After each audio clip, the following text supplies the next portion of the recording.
Game day number 21 in NCAA Season 99 Men's Basketball continues as we are still greeting you live from the Phil Oil Eco Oil Center here in San Juan City as we get to our 45th game of the season. Believe it or not, we are entering game number 45. Here's what happened in game number 44. San Beda nagtagumpay kontra sa EAC 86-72.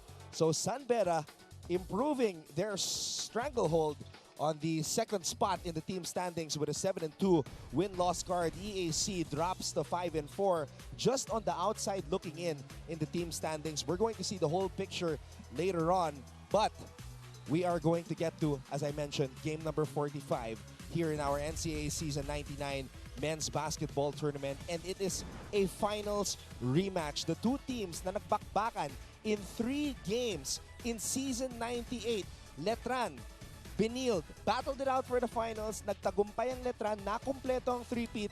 But of course, Benilde wants to change the story this year as they have unfinished business to take care of. This is all seen live on GTV, all over social media sa pamamagitan ng NCAA Philippines and GMA Sports PH on Facebook, YouTube, and of course on Twitter or X or whatever you want to call it these days. Mabuhay Pilipinas! Ako po si Anton Rojas, working alongside former NCAA champion strength and conditioning coach, our resident analyst, Coach Hammer Martin Antonio. Good afternoon, Anton. Good afternoon, mga kapuso. Magandang matchup to. Rematch ng ating finals. Nabanggit mo nga. But these teams are two different teams this season, especially at this end point ng ating first round. Especially for the defending champions, it's been a tumultuous season so far for Coach Lenzi Bahar. Tumultuous, mahirap at napaka-maalon na paglalayag ang kinahaharap ng Letran Knights ngayong season. So many layers to uncover. Ang Benilde naman, they've been the favorites, but they have not been playing like the favorites. Totoo. Alug-alug din yung tinatakbo ng College of St. Benilde Blazers. Hindi pa nila mahanap sino ba talaga yung magsa-stranglehold ng leadership position sa kanilang koponan. And of course, tayo palang nagsasalita, ang dami ng mga kwento, marami pang kwento na ibabalita sa atin ng ating mga courtside reporters, and they're very happy, they're enjoying themselves. It's gonna be a blast. Nizel Nieves and Arlov De Jesus joining us today. Nizel will be reporting for Letran and Arlov will be reporting for the Benilde Blazers. Let's go to the team standings. As I mentioned earlier, the whole picture so far as we enter the last game in the first round. Nakikita natin ito, the Benilde Blazers are from the outside looking in on that number 4, number 3 spot. Merong mga clump ng teams na nandiyan dyan naghahabulan. Half a game behind lang sila ng JRU and LPU if they win today. But the Letran Knights finally breaking through with Coach Renzi Bahar, getting their first win of the season. They want to make it back. And that's the reason, but yun nga. That's the reason for doing what they're doing. Pero yun nga. They dug themselves a deep hole. And of course, the Benilde Blazers, they haven't been playing up to expectations. So these two teams have been struggling. Let's go back to the last game of the Letran Knights against San Sebastian. And this was a game wherein Reyson did not play because of a groin injury. But it was the best game, ironically, for Letran here in Season 99 so far. Ang tema natin, new heroes of the game. New heroes stood up for the Letran Knights. Dahil Reyson playing for his final season in the NCAA, Deo Cuajao, Kobe Mone, and Neil Andre Guarino na natanghal nating best player of the game. Talagang inaangat yung laro para mapunan yung mga pagkukulang dahil wala nga si Reyson. As we see, they out-rebounded the San Sebastian Stags, plus 18 on the boards and free throw shooting. Nakalamang ang San Sebastian, but on the three-point shooting side, maganda ang percentages ng Letran and they were able to lock down the perimeter scorers ng Paste. You know, Letran, lahat ng mga pamahiin, adjustments from the coaches, donuts the night before, pep talks from guys like Ray ng Batak, at sa wakas, nakuha na nila yung kanilang unang panalo dito sa Season 99. Nizel Nieves was able to visit the practice of the Letran Knights, and this is going to be interesting because I want to know what the atmosphere was like in the practice. Tayo yung gumagawa niyan dati ngayon, si Lizel na. Alright, kwento pa sa amin, Lizel.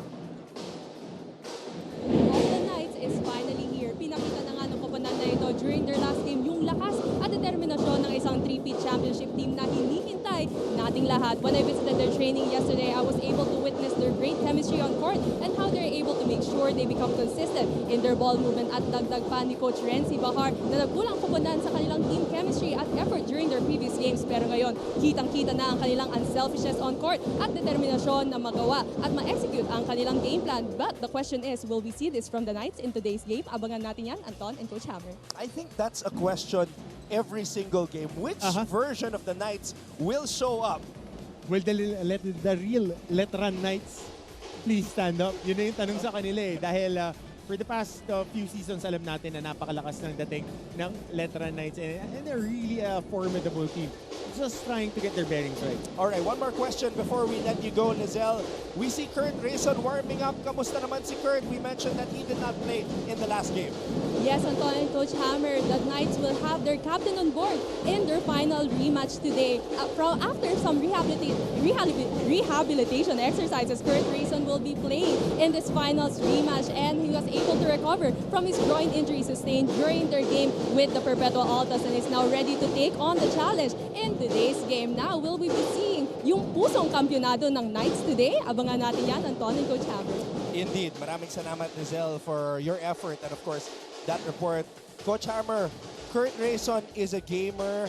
Even though he's injured, he knows he's gonna play against Benilde and he wants to be a part of this game. Exactly, kasi magandang inilaro niya ng finals and this time, he is the first Knight para sa order ng Letran. Kailangan talagang iangat pati ng mga bannermen niya yung kanilang mga championship at ipakita na that they really want to make a run towards that Final Four and then labo-labo na pagdating doon. Coach Hammer, sinabi mo, new heroes of the game, guys like Guarino stepped up. The night is young para dito kay Deo Quahao. Even though he is a rookie veteran, this is his third college already that he is playing for, and he led the way for Letran in the absence of Kurt Reyson. And so are we, di ba? The night is young, ganun yan eh. 34 minutes, Anton, 34 minutes, napakabigat yan. 14 points, 5 boards, 4 assists, a steal, and a block para kay Deo Quahao breaking through with that game. Let's go over to the other side now and take a look at the Benilde Blazers' last game. It was against EAC and it was a heartbreaker of a loss because they got off to such a good start. Will Gozo looked like his MVP self in the first half, but everything unraveled for the team of Coach Charles Liu in the end game. Laban lang, yun lang ang dapat. Dahil dun nga eh, nagkakaroon sila ng problema dahil nawala na yung pastoran, nawala yung kulyar, na pagka-endgame, sila yung mga pressure release valve last season. But this season, they're still trying to find guys that would step up on that role as we see the numbers. EAC made more free throws than the Benilde Blazers. And surprisingly, EAC out-rebounded the Benilde Blazers in this ball game. Yeah, that is surprising to me considering Benilde has those big bodies. Robbie Naive actually had a chance to send the game into overtime. Unfortunately, you saw the free throw numbers, hindi niya na ipasok yung unang free throw, so they had to change the game plan in the end. Let's go to Arlov De Jesus right now. Arlov will tell us what happened to CSB after that loss against EAC. After disheartening loss against the EAC Generals last Friday, talagang babawi daw ang Benilde Blazers ngayon. They are eager to win the game against the defending champion, the Letran Knights. Lalo na ngayon, ang last match nila for the first round of the NCAA Season 99. At nakwento sa akin ni Robin Ivey, ang team captain ng grupo, na double effort daw talaga sila ngayon. At excited sila na makakalaban muli ang Letran Knights. Arlov, in the last game, there was also an injury to Zenrik Harke. It was a shoulder injury. What about today? Can you provide us an update on the health of the Benilde Blazers? According to their PT, Coach Irvin de la Cruz ng Benilde Blazers, hindi nga raw po makakalaro si Zenrik Harke due to his dislocated right shoulder injury. Pero kahit ganun, okay naman daw si Zenrik. And apart from that, addition to that, sabi ni Will Gozum na medyo pressured, nag-overthink daw siya, hindi daw siya okay mentally, kaya hindi niya maipakita ang 101% niya para sa Benilde. Pero ngayon daw, against the Letran, babawi daw sila at talagang ipapakita nila kung sino sila. Funny that while you were reporting that, Arlov, showing some emotion, we saw Will Gozum shout, "Let's go!" Pulling a Tom Brady. Malay mo, di ba? Pero, I mean, I know Coach Irvin, and when he says a player is injured, definitely he is injured. Kasi he was one of our PTs din before. So I know that Harke will be back in the second round dahil ang mga dislocation, subluxation, you reset it and then you forget it. Palakasin mo lang, it will be back to 100%. Well, thank you very much to Arlov de Jesus for those updates and of course getting a chance to speak to our reigning MVP Will Gozum to find out what's going on. This is what went on for Robbie Naive, a career high in their last game against EAC. Yun nga lang, he was put in the pressure cooker at the end of the game in the free throw line. And si Robbie Naive, sanay naman to maglaro under pressure ever since high school. But the numbers speak for itself. 23 points, 8 boards, 3 assists, 5 3-pointers made, along with a steal. But he would want to take back those missed free throws in the end game. That could have sent the game into overtime. All right, that's enough said from us. Let's get to this finals rematch. It is Letran versus Benilde here in our 45th game of NCAA Season 99 men's basketball. NCAA Philippines website. Let's first meet the starting five of your Letran Knights. At center, number 5.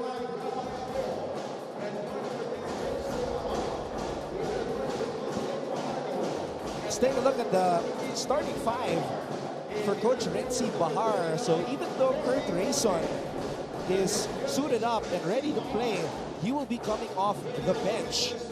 Nico Fajardo, Kobe Monje, Rafael Gokin Ariar, and Deo Guao. Small ball lineup para dito sa Knights, Coach Hammer. Hahanap pa rin sila ng consistent 5 that can start and finish the ball game para dito kay Coach Renzi Bahar. Now for Coach Charles Tiu, an interesting lineup here. No Will Gozum, Miggy Corteza, Miguel Oxon, Paul Turco, Felipe Marasigan, and the graduating point guard Prince Carlos, who has started all games for Coach Charles this season. That's the 5 for Benilde. Been a solid season for Prince Carlos, especially shooting that rock. Asintado ngayong taon si Prince Carlos and really taking his game to another level. Pero interested ako hindi pa natin nakikita talaga the whole package when it comes to Felipe Marasigan. Kasi malaking wing that enables itong CSB to play big or play small. Kasi he can play the two guard spot and he can slide into that. Pasok mo lang itong si Will Gozum. Napakatangkad, switchable, everything. Coach Charles Tiu describes him as the glue guy, and he's a one-and-done player, si Felipe Marasigan. Been a solid defender all throughout their campaigns in the full basket and the other leagues. Fajardo. He was the first player to start at the point guard spot when this new version of the Letran Knights were unveiled on opening day. Tapikan ng bola, Oxon picks it up. And Prince Carlos will set up the offense for the Blazers. And Corteza, partner, started the season really strong, but has fizzled out a little bit as of late. The responsibility and the production went to Will Gozum. Ang gusto mo kasi parehas sila na iaangat yung laro. Because up to now, they're still trying to find that third big guy. Mark Sanko was that guy last year, providing a lot of offensive punch. But this season, medyo up and down din ang nilalaro ni Mark. And also, in the start of the season, they were trying to play Will Gozum at the 3. Yeah. All right, let's get more from the Benilde side. Here's Arlov de Jesus once again. Thank you, Anton. Miggy Corteza, ang isa sa mga talagang umaarangkada sa Benilde Blazers. Nakwento niya sa akin na nahirapan daw siya pagdating sa decision making kung saan school daw siya pupunta. Pero never in his wildest dreams na mapagpasok niya sa College of St. Benilde ang tulay para sa pangarap niya. Ito raw ang isa sa mga happiest decisions niya in his whole life. Dagdag pa ni Miggy na pagkaalis niya ng Bacolod, nagpunta siya dito sa Manila to pursue his dream at nagpatato raw siya on his left chest, Achilles Amen, which is his father and mother's name, at para maalala niya raw lagi yung biggest reason bakit ginagawa niya ito lahat. Anton and Coach Hammer. That's a nice story there about Miggy Corteza. And hindi lang natapos doon yung pagpapatato niya sa dibdib. Dahil as you see, nagbibiroan nga kami nung masterclass when we went to Bacolod. I was with Miggy. Yeah. Gumagapang yan. Galing sa dibdib, pababa.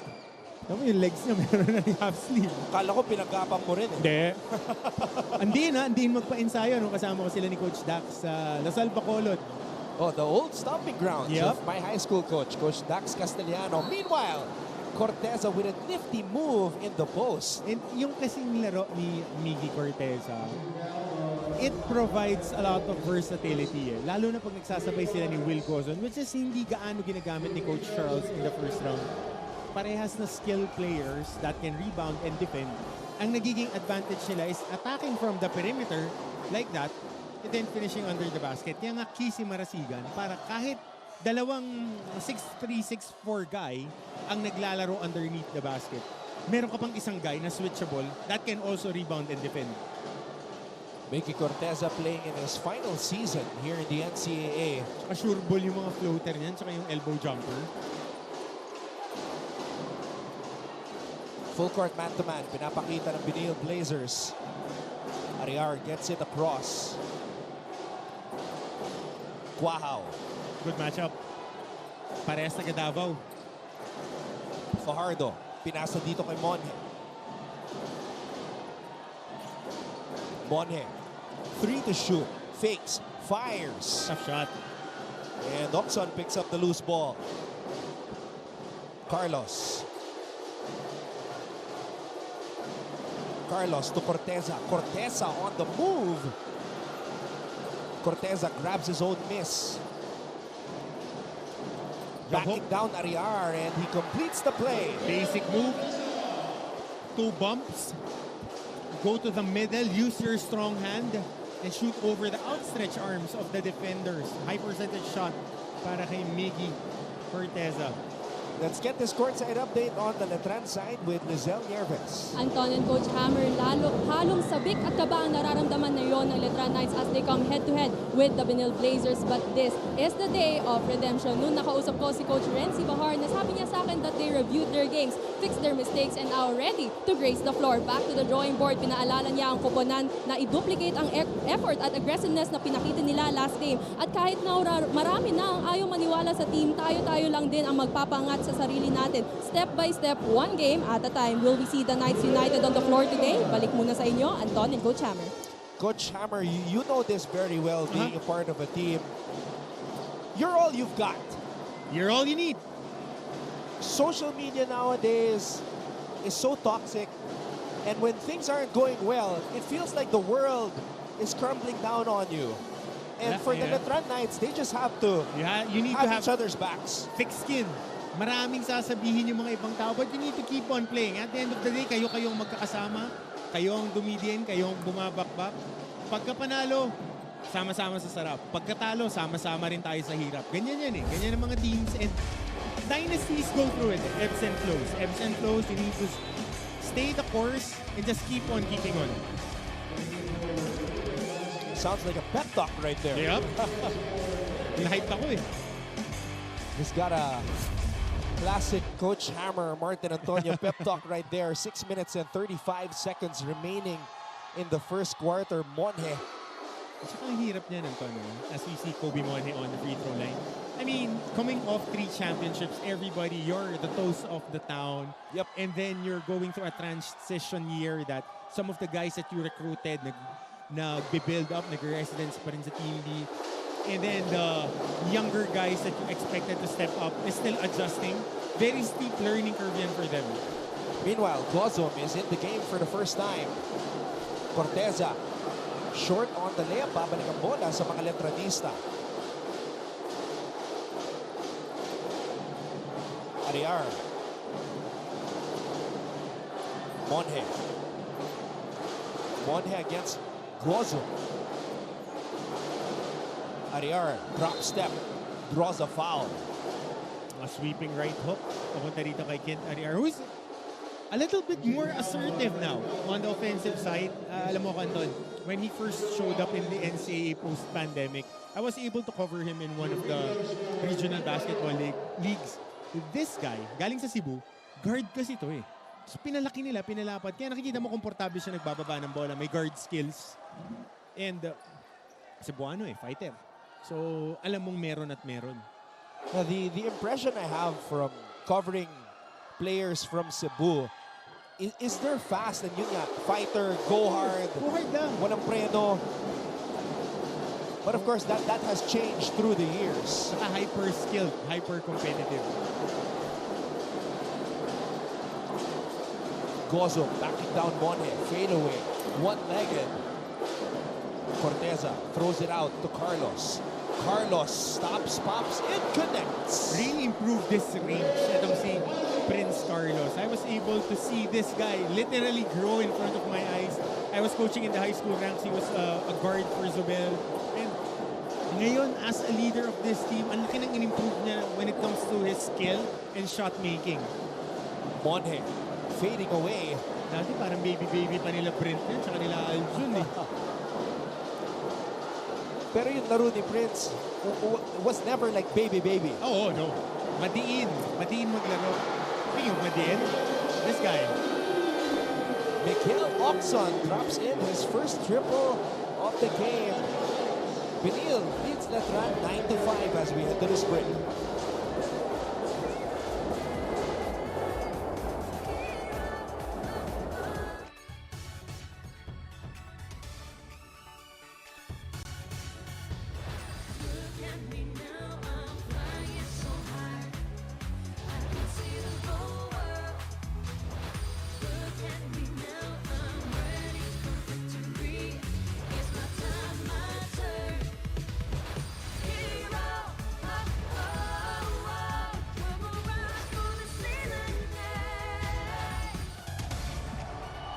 Philippine basketball royalty in the building.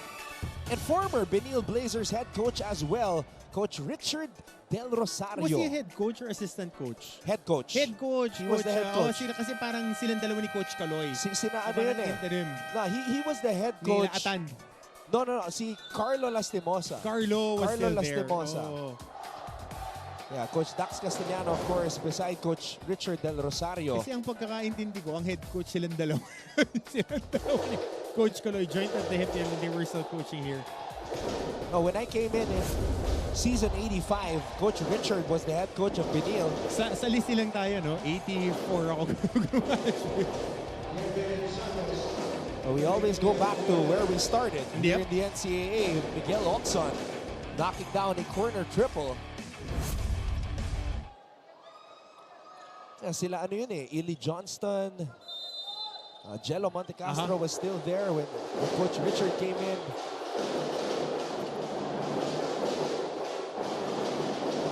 And even Jeff Morial was there. Jeff.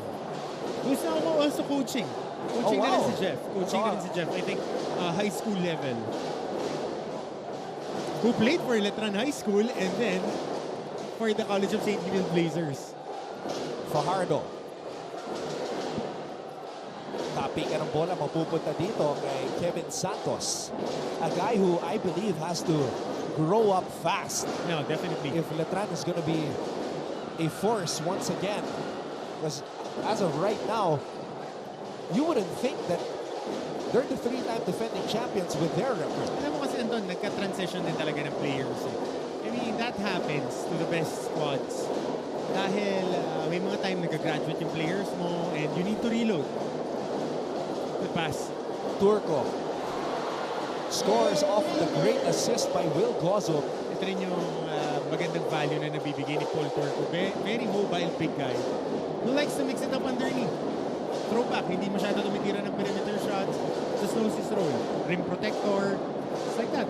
Oh wow, what a strong move. Good hard drive by Deo Quahaw. Konting background, magkaibigan yung dalawang yan sa Davao. James Payusing, AJ Royo, yan si Turco, tsaka si Quahaw, magkakasabayan po ng Manila. Meanwhile, Robbie Niven knocks down a triple coming off that career-high 23-point outing in the loss against EAC. Wow. Ariar, good fake. Santos with a finish. Oh, he blows the layup. Everything but the made shot.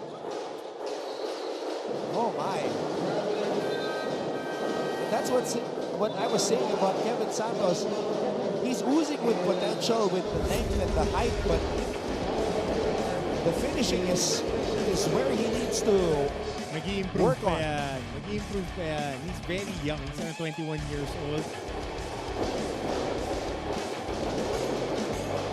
Reyson is in for the first time. And Kahukom defending him. And willing defender dito si Josh Kahukom. Wow. And Habidanar is also in as well. Reunited with his buddy, Will Gozo. And it feels so good. Of course, I'm being sarcastic. Inabot. Gozo. Ito, laki rin ng lineup na to. Gozo, Sanko, Mara. Tsaka Gozo yung, with a pull-up. yung Kahukom, matangkad din na guard to. Is around 6'1", 6'2". Habidanar. Monhe. Reyson has it. And that's a foul on Kahukom. Too much pressure.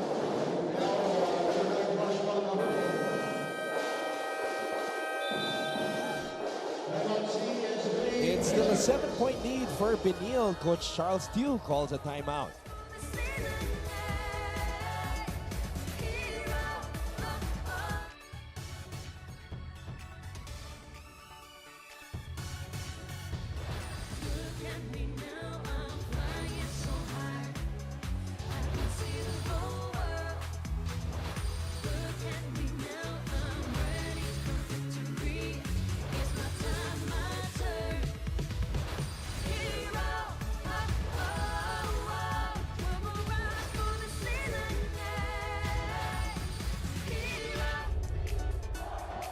Let's check out our featured matchup for today.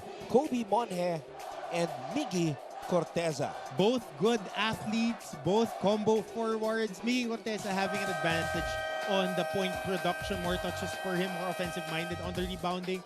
Dito naman sa koponan ng Letran Knights kay Kobe Monhe, pumapabor. Assist almost the same, just a shade over an assist per game. But two very different players. Also different types of players. Miggy Corteza is a little bit more agile, a little bit more refined when it comes to his scoring capabilities. Sa kabila naman, si Monhe is more of a crash boards type of guy who likes to run, who likes to catch and finish. So volleyball superstar Cici Rondina sitting behind the bench of the Benilde Blazers. Yep. Beside, of course, Chris Flores. Chris Flores, who's hoping for a speedy recovery. Para dito kay Chris. Of course, Chris was one of those 5 graduating players And from one the of their Benilde tough Blazers. guys, one of their leaders. And one of their shooters also. It was so unfortunate when He he was... improved his outside shooting. Kakabalik lang niya dun sa game na yun. Kakapasok lang niya rather. And then nung pag-scramble sa bola, kumapit lang yung sapatos. I was talking to Coach P.T. Irvin nga of their team na maluwag nga daw yung pag-test nila right away. So, hoping for a speedy recovery for Chris. Oh wow, Robbie Naive asking, or rather telling his teammates not to help him out with a double team.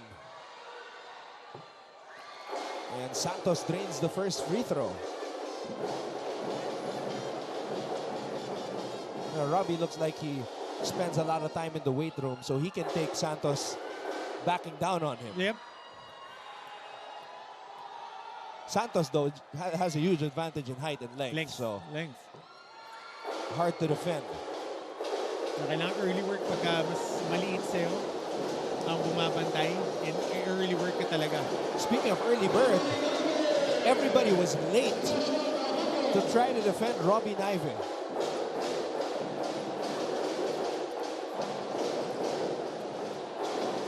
Reyson playing a point guard role here. Normally playing combo point guard for the Knights. Double pin down action. Reyson draws a foul. Whistle was a little bit late, but Kurt Reyson knew what he was doing. And how about this scoop pass? Great recognition by Josh Kahukom on the transition. Papunta dito kay Robbie Naive. Coming in for Joshua Kahukom.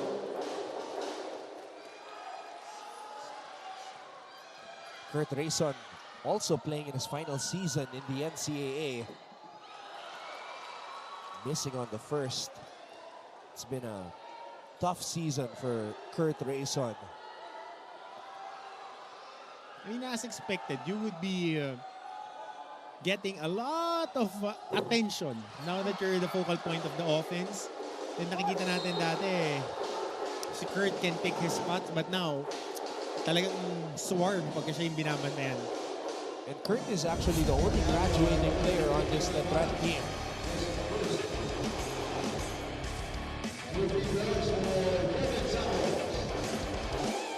Just imagine when all of these guys mature. Sina Santos, Monje, spend more time in the weight room, get their weight up. Man, You gotta be willing. Letran is gonna be a problem. You gotta be willing. Gotta put in the hours and hours, Oh, early mornings and late nights. Yung weight room tsaka yung kondisyon, di mo madadaya yan. Makikita at makikita. Now here's a guy that I noticed in the warm-ups during the last game, and I even asked Kurt personally, sino yan? A reserve, Justin Bautista, but a sophomore. He's been a part of the team already before. So now nagkaroon siya ng playing time dito sa Letran. Given an opportunity, staying ready lang. Ganyan talaga dapat eh. They call this double stop screen. Watch out for the pin down kay Bautista. Good slip. Again, the finishing by Kevin Santos. Everything but the shot for him. The moves are there, but he's like an incomplete project as of right now. Darating yan. And all he needs is the reps. Biak. Hard drive by Robbie Naive. Like a wrecking ball.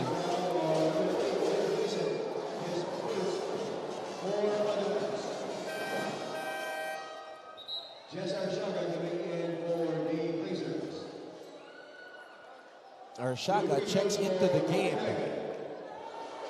as Will Gozum checks out. Big boy din yung Arsaga eh. Tangkad din eh.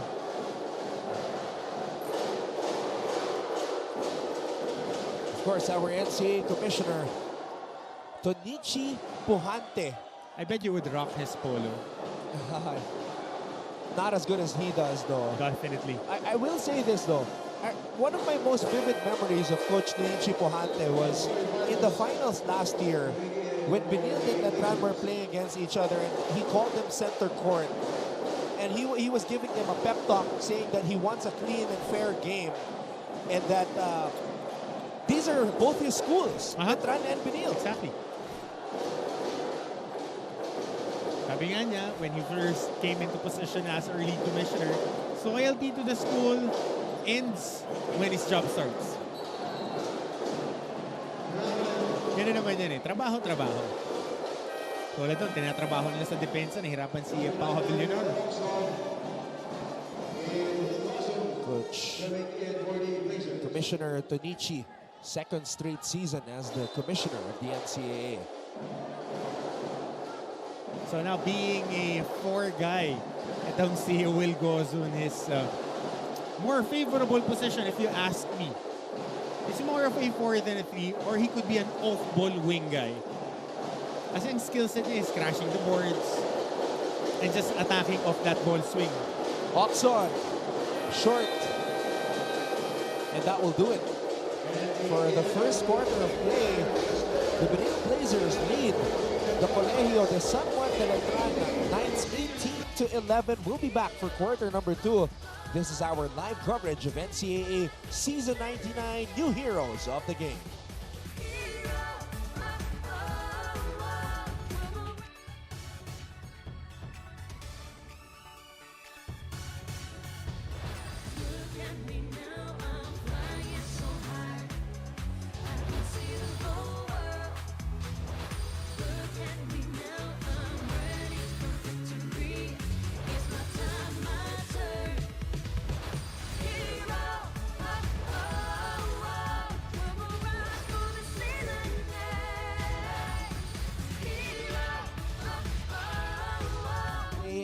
We are seeing the lovely faces here inside the Phil Oil Eco Oil Center in San Juan.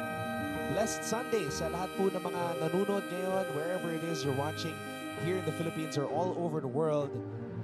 This is our NCAA Season 99, our last game bago matapos ang first round of eliminations. At kailan magsisimula ang second round? Aba. Tuesday na agad. Laban na. Let's go. Wala nang pahinga eh. Wala na. Pagpag na lang yan. Kasi magkakaroon tayo ng, I think there will be a 4-day break for the Halloween, also All Saints Day. So, yeah. Gotta stay healthy. Gotta stay healthy dahil ito na yung stretch run. This is the most important part of the season. You know, Coach Hammer, this feels like one of the fastest seasons I've ever experienced. I don't know how you feel. Well, jam-pack kasi yung games natin. We have 5 game days courtesy of our mga kapuso network natin that gave us a platform to play 5 days a week, and it alleviates the long season natin na dahil 10 nga yung teams na kasali. And this is also the first time that the teams or the league does not have 3 games on a Sunday. Huwag ka mag-alala. Pagka nag-juniors, malala ang 7 ng umaga ulit tayo. Sanko, meanwhile, missing. And Reyson, who scored the first basket here in the second quarter, bounces it off a Benilde player. So it's Letran basketball.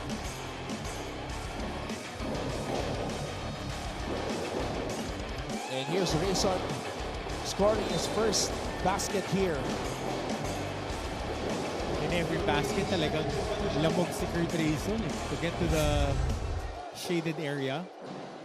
Quite tough for him. All right, let's try to find out what's going on the Benildian side of things with Arlab De Jesus. Thank you, Anton. Nakusap ko si Robin Ive ang pumalit sa posisyon ni JC Culyar, ang dating team captain ng Benilde Blazers. Sabi ni Robby na talagang disappointed daw sila sa naging performance nila against the EAC Generals last time. Kasi daw sobrang dikit ng laro. Tapos kung saan sila pa raw ang may control throughout the game, pero hindi pa rin nila nakuha ang panalo. Pero kahit ganun ang nangyari, sabi ni Robby na they don't have the luxury of time to dwell on these losses. We just have to learn from it and move on to the next game. Kaya naman abangan natin ang pagbawi ng Benilde Blazers against the Letran Knights. Anton and Coach Hammer. Thank you very much, Arlab, for that report. Benilde 4-4 right now in the team standings. So ito yung kino-contest kanina on if goaltending. It looked clean to me on that replay. Clean. Paangat pa lang yung bola. Mike Mara on the other end, being that first guy in. Ako sunod ako maglaro tong Mara. Solid big guy. Will do the dirty work, set hard screens, rim run, get some boards. Soak up minutes at that 4 and 5 position. Pampahaba ng rotation. Is he the Inigo Torres of Benilde? Definitely not. Different type of player. Mike Mara is a little bit more polished compared kay Inigo Torres. My boy, kailangan pang kailangan pang pahinugin. Well, syempre, meron tayong mga players na kino-cover and we love to see them grow. Oo, at meron tayong mga favorite players. Alam mo naman ako mga team harang eh. Reyson Umali, tsaka Mark Omega, di ba? Ano nun na? Pasensya lang. Ito yung kino-contest kanina na tumama daw sa board, but on that angle, kasi angle natin from this press box, ayan o, pa-release pa lang ng bola. And great job by Will Gozum on that chase down. And a great show of patience by our officials on not throwing a tech right away. And Gozum comes up with the board.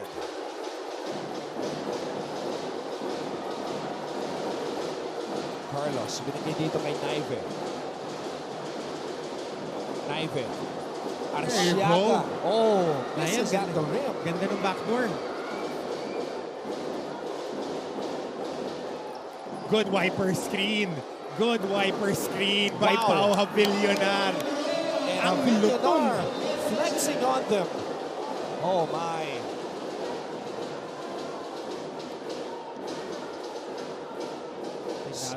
Santos holding on to his right ankle.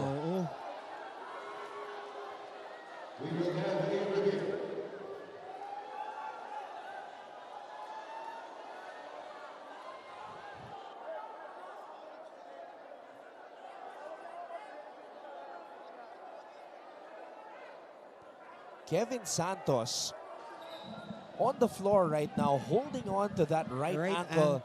He's leading Letran in scoring as of the moment with 4 points.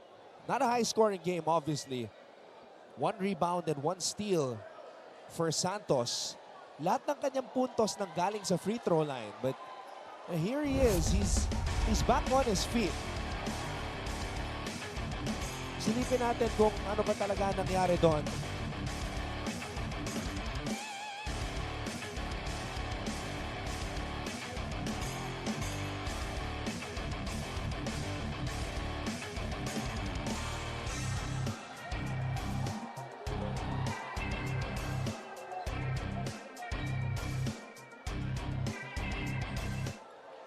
So he just fell down. And Sanko just leaned on one of those boards on the baseline. I didn't see an ankle turn. Baka naapakan eh. Baka naapakan nung Well, buti na lang, hindi ako referee. let's see what the referees will say.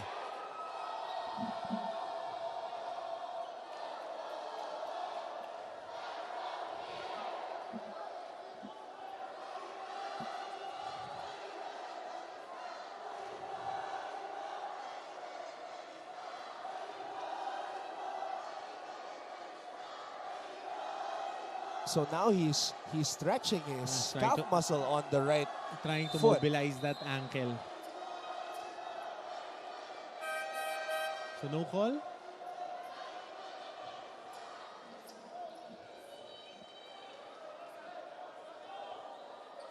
Play resumes. Good. No call. Ni-review lang kung merong untoward. Walang tawag. Walang tawag. So play resumes. Konting nagkabuhol lang. Sumenya siya ng substitution. So, mandatory kasi yan. Santos is pag merong rule to sa FIBA, when there is an injury timeout, the guy that is being attended upon shall be subbed out on the ensuing possession. 5-point lead by Benilde. Arsiaga. Picked up by Bautista. Reyson. Flipping it up and then Kurt Reyson is energized. So another hard attack by Kurt Reyson. Yun na lang talaga. Yun ang kailangan niyang gawin eh. Sanko. Naive putting it up and in. Good save by Sanko. Calling this pinky play. Watch out for the zipper and elevator screen. Kurt Reyson showing a little bit of frustration as hindi alam ni the play was not Guarine. unfolding the way he wanted it to unfold.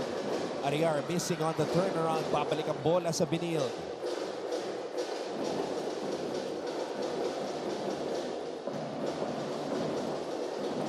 Gozu shoots a 3. Settling for that shot. Kung si Will Gozu.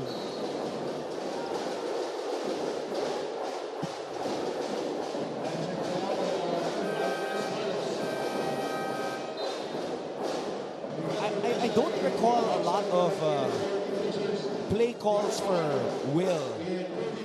Well, particularly in Past this two game. seasons, wala talaga siya kaano mga play call. He's just moving within the flow of the offense. All on reads, all on hard cuts and crash boards. So siya nakakuha ng puntos. So what's been the difference this season? Now, mas nagiging ball dominant siya, which is not this game. Which is not really not his game. Ball dominant, but the numbers are down. Exactly. So that's contradictory. Let's go now to Letran. for this update with Lizelle Nerves. Anton and Coach Hammer, even if the games are pushing each team to their limit, the Letran Knights are out here to take this win fueled with eagerness and more sense of urgency at dagdag pa ni Kobe Monne. Ang game plan nila dito ay idaan sa takbuhan. That is our strength, so let's show it on court. And he also mentioned na palagi niyang paalala sa koponan kada laro ay ipanalo natin to para kay Coach. Kung mataas ang tiwala ni Coach Renzi sa Knights ay mas mataas pa daw ang tiwala nila sa kanila. And also regarding Kevin Santos, it was just a stretch in his right ankle and he is now recovering in the benches. Shutting down all negativity, will they be able to keep that intensity and prove all the doubters wrong? Ayan lang muna galing dito sa panig ng Knights. Back to you, Anton and Coach Ham. Thank you very much, Lizelle, for that update. They are trying to run but only have 4 fast break points. Benilde has 6. Good recognition there by Mix Oxon to Will Gozun, not forcing that shot, scooping it for the layup. Si Miggy Corteza on the weak side. Biggest lead of the game for the Benilde Blazers.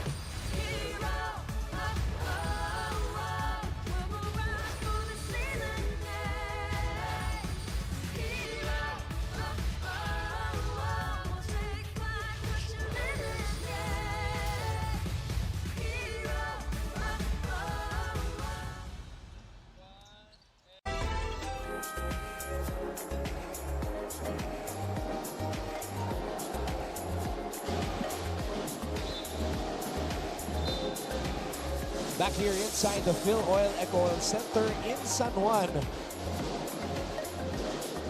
And we are seeing a variety of hairstyles from our ladies who are here in attendance. Oh, Anton, can I send a big shout out sa ating Philippine Armed Forces of the Philippines, Philippine Air Force.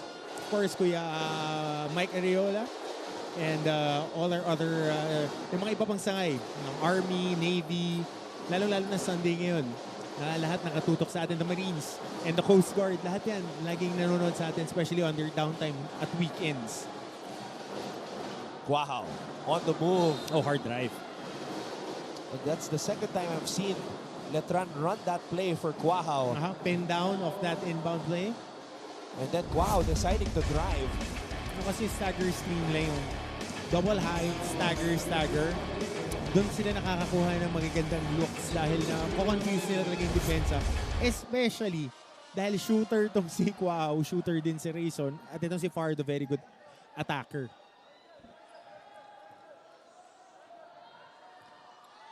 But on this set, si Monte yung isa nila, so he can crash the boards. Santos is back on the floor para sa mga Letranista. Fajardo with a steal. Fajardo to Quahao. Quahao on the drive. Santos! Oh! He's okay. Yep. Kevin Santos. Sunday Jam.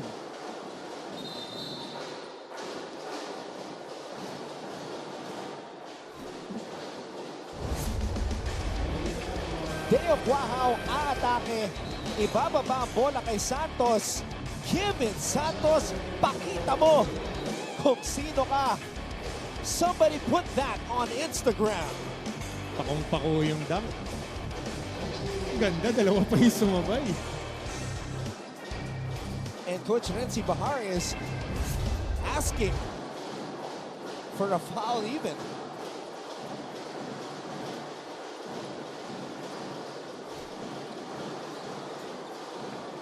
Santos. Oh, harap-harapan. And that's what Mark Sanko gives you, an offensive rebounder who can shoot from 3. Meron ba yung mga Austin Crosher type? Di ba? Yung mga offensive rebounder na outside shooter. Oh, good rim run by Corteza. Sayang lang, hindi na shoot. Monje. Fajardo. Good recovery by Nico Fajardo. Pasabit pa. So ba yun, yung Austin Crosher? I Diba? love that Pacers team. Oh, 3-point shooter na offensive rebounder. Tapos bagsak lang yung buhok. Natapat kila Shaq eh. I'm just surprised that mas naalala mo yon or mas binanggit mo yon kesa sa Davis. Yung dalawang Hindi kasi, Davis. di ba yung Austin Crozier yung third big guy nila na coming off the bench, 6'10", shooter from the outside. Order ko lang kasi ng sapatos na suot niya sa finals eh. Kita mo, pinost ko eh. Kaso white and red. Diba? Tapos mabantay mo, Shaquille O'Neal. Rick Smiths. Yan. Dale Davis, Austin Crozier. Ano Sam Perkins na no? Tapos na, I think he was still andun ba there. masyado nag-finals sila? Jalen Rose. Right? Jalen Rose.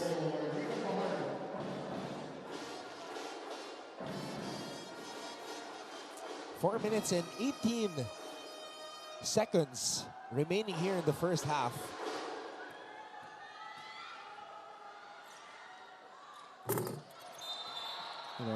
Uy, And Santos hits the deck. bagsak na naman si Santos. Naka-arm lock eh. Two guys naka-lock sa isa't isa. Siyempre, Sunday, kapit tayo kay Jesus, huwag sa kalaban. Paul talaga yan. Si Turco yung katabi ni Kevin. Hindi, ayun o, yung kay Sanko, silang dalawa. Silang dalawa ni Sanko. Magka-wrap yung ayun o, left arm. HHWW while boxing out eh. Natawagan talaga yan. Lalo na, dami natin mga HD cams ngayon. Sinandwich eh. Hindi, yun talaga. Kasi sir, you're the best rebounder. Talking about Kevin Santos. Expect two guys to really hit you. Hit and check, not to injure you. Hit and check para hindi ka na makakuha ng bola. Again, your value as a big guy is directly proportional with the way that you rebound and crash the boards. But because he was pulled down, the referees have to decide the proper sanction here. Tingnan natin kung anong tawag. Yan, doing the right call. It's a foul No. on Sanko. Naka-arm lock talaga si Marco.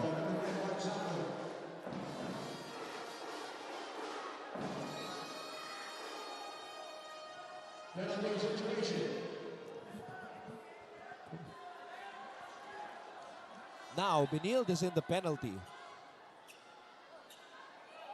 So Santos will shoot these free throws. And they've been going at it, Sanko and Santos. Nagulat ka pa ba? Kasi first day pa lang ng NCAA, yung first game natin, JRU Letran, ganun na yung tema. And all the games are very competitive. I mean, all the games. No, I'm just focusing on this particular game. Silang though. dalawa? Silang dalawa. Tingnan mo rin si Havillonar at saka si Sanko. I thought you were gonna say Gozom because if you said Havillonar and Gozom, yun yung last year pa. Last year pa. Pero hindi. Kanina si Sanko and si Havillonar din. Exchanging sweet nothings.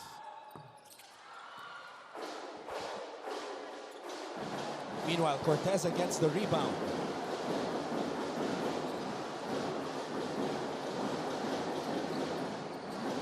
Corteza. Oxon. Corteza. Good screen.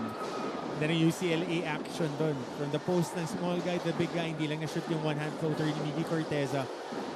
So double high play. Watch this. Going for that stagger screen and that baseline stagger. Fajardo. Being patient. Gets the ball to Deo Cuajao. Cuajao steps back. Fade away. Nope. And Turco comes up with the rebound. Binigay kay Oxon. Best game ni Paul Turco this season. Just being more active and being more mobile and getting a lot of playing time this game. Oxon to Sanko. Turco. Traveling. Too much passing in the paint there.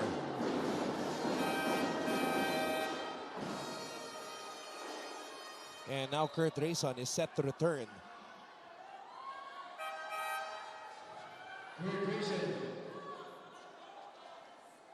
Coming in for Kevin Santos. Mga reinforcement natin, nasa court agad eh.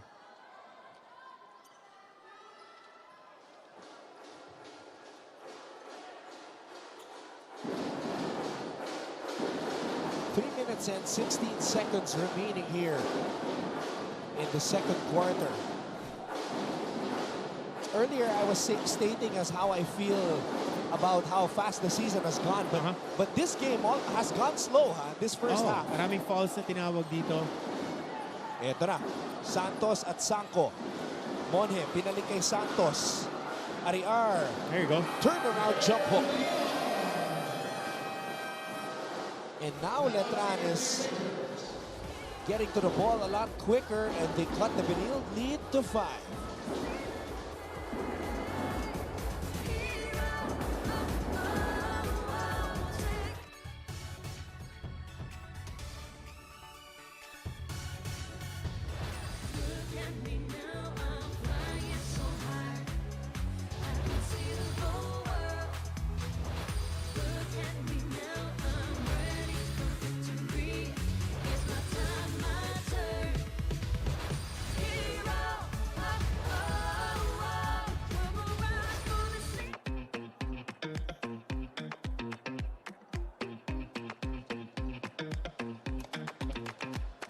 Now let's check out the fan cam here in our coverage of NCAA Season 99.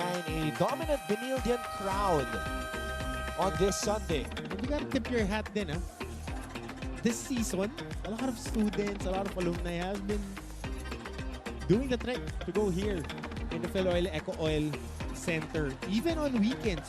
Ang kagandahan pa pag weekends, even yung mga bata na indoctrinate na. Of course, great job to Mancom Chairman Paul Supan for really organizing such a great turnout so far here in the 99th season of the NCAA. Gearing up for the centennial year next year, where all schools will serve as the host. There's a foul downstairs before Mix Oxon elevated.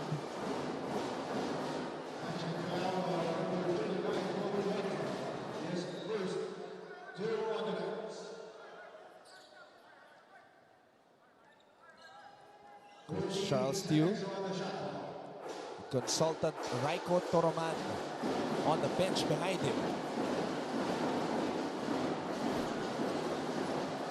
Naive absorbs the contact. Ariar secures the rebound.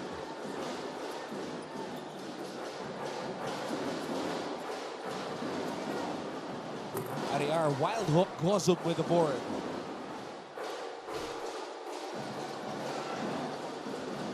Gozum is asking for it. And Oxon sets him up. And in turn, Gozum sets up Naive. Good look on that short roll by Will Gozun. And first thing is, ito yung willingness niya to set a screen. Recognizing naman itong si Will Gozun na on the short roll, rotate yung baseline defenders. Tatlong tao yung nakapalibot sa kanya, stepping in si Robbie Naive. And on the turn, nung help side defender, napafoul pa. That's one of the smoothest plays I've seen Benilde run all season long. And it's a basic one. Single high ball screen. Medyo malalim pa nga yung pagkaka-roll ni Will Gozun. On the short, mid-short roll, stepping in itong si Robbie Naive. And it was starting off a little bit iffy because Gozum was asking for the ball and then Oxon was not giving him the ball. Gozum goes for a screen, he rolls, Oxon gives it back to him. Good recognition. And then in the end, Oxon was kind of telling Will, you know, I got you, just be patient. Ball players will find a way. Ganyan na rin ba yung shorts mo, Anton? Parang yung sa mga Benilde Blazers. Definitely not as short as Will's. Kay Will, kita na yung compression tights Ako ganyan, pero meron ako ng long tights, parang kay Robbie. Diba, pag naglalaro tayo. Pero naka 3/4 lang sa akin. Iba na yung drip ngayon, no? Parang nag-cycle back to the times nila Coach Norman Black ulit. Robbie Naive. 6-point lead for Benilde. Corteza. Robbie wants to post up. Naive. Wild shot. And Reyson gets the basketball. Reyson to Santos. Santos out to Monje. Monje to Kurt. Straight away three. No. And a foul on Joseph Duna. And a technical foul on the bench of Letran.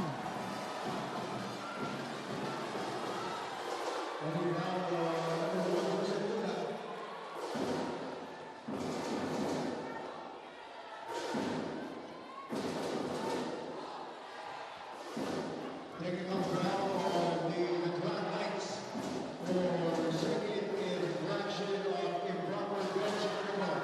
And mukhang natawagan si Coach Raymond Chonko. Second infraction.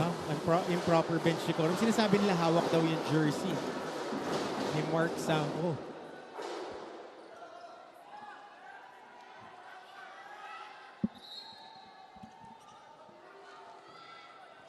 Seven-point lead for the Blazers.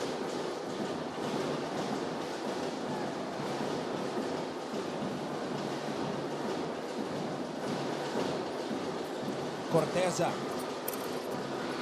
Gozum missing on the putback. And that's his game. That's his game really. Crashing the boards, getting that extra possession. Yun yung sinasabi sa'yo kanina, Anton.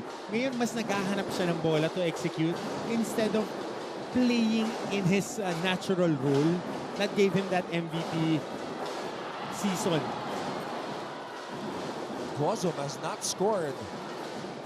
0 for 4 from the field. Gozum still can't buy a basket. Reyson. Oxon. Corteza is running. Corteza will finish. Another transition basket by Miggy Corteza. That's his third transition layup. Talking about Miggy. Biggest lead of the game now for Benilde.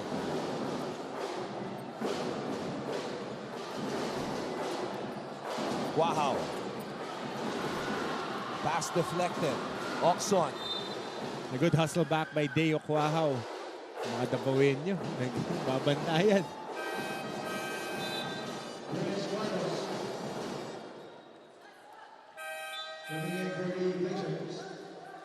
Oh, this is a nice lineup. Will and Robbie playing that. Check that. Will and Miggy playing that 4 and 5 position. A little bit smaller, a little bit faster. But now you maximize both their talents. Wow, this last play starts with Carlos. All graduating players of Benilde on the floor except Oxon. Oxon has one more play here. Carlos missing on the drive. Monje at the buzzer. And that will do it. Benilde ends the first half with their biggest lead of the game at 9. Score is 35-26. We've got a dugout raid coming up next.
nararamdaman nyo na ba ang blazing heat dito sa Philoil Eco Oil Center?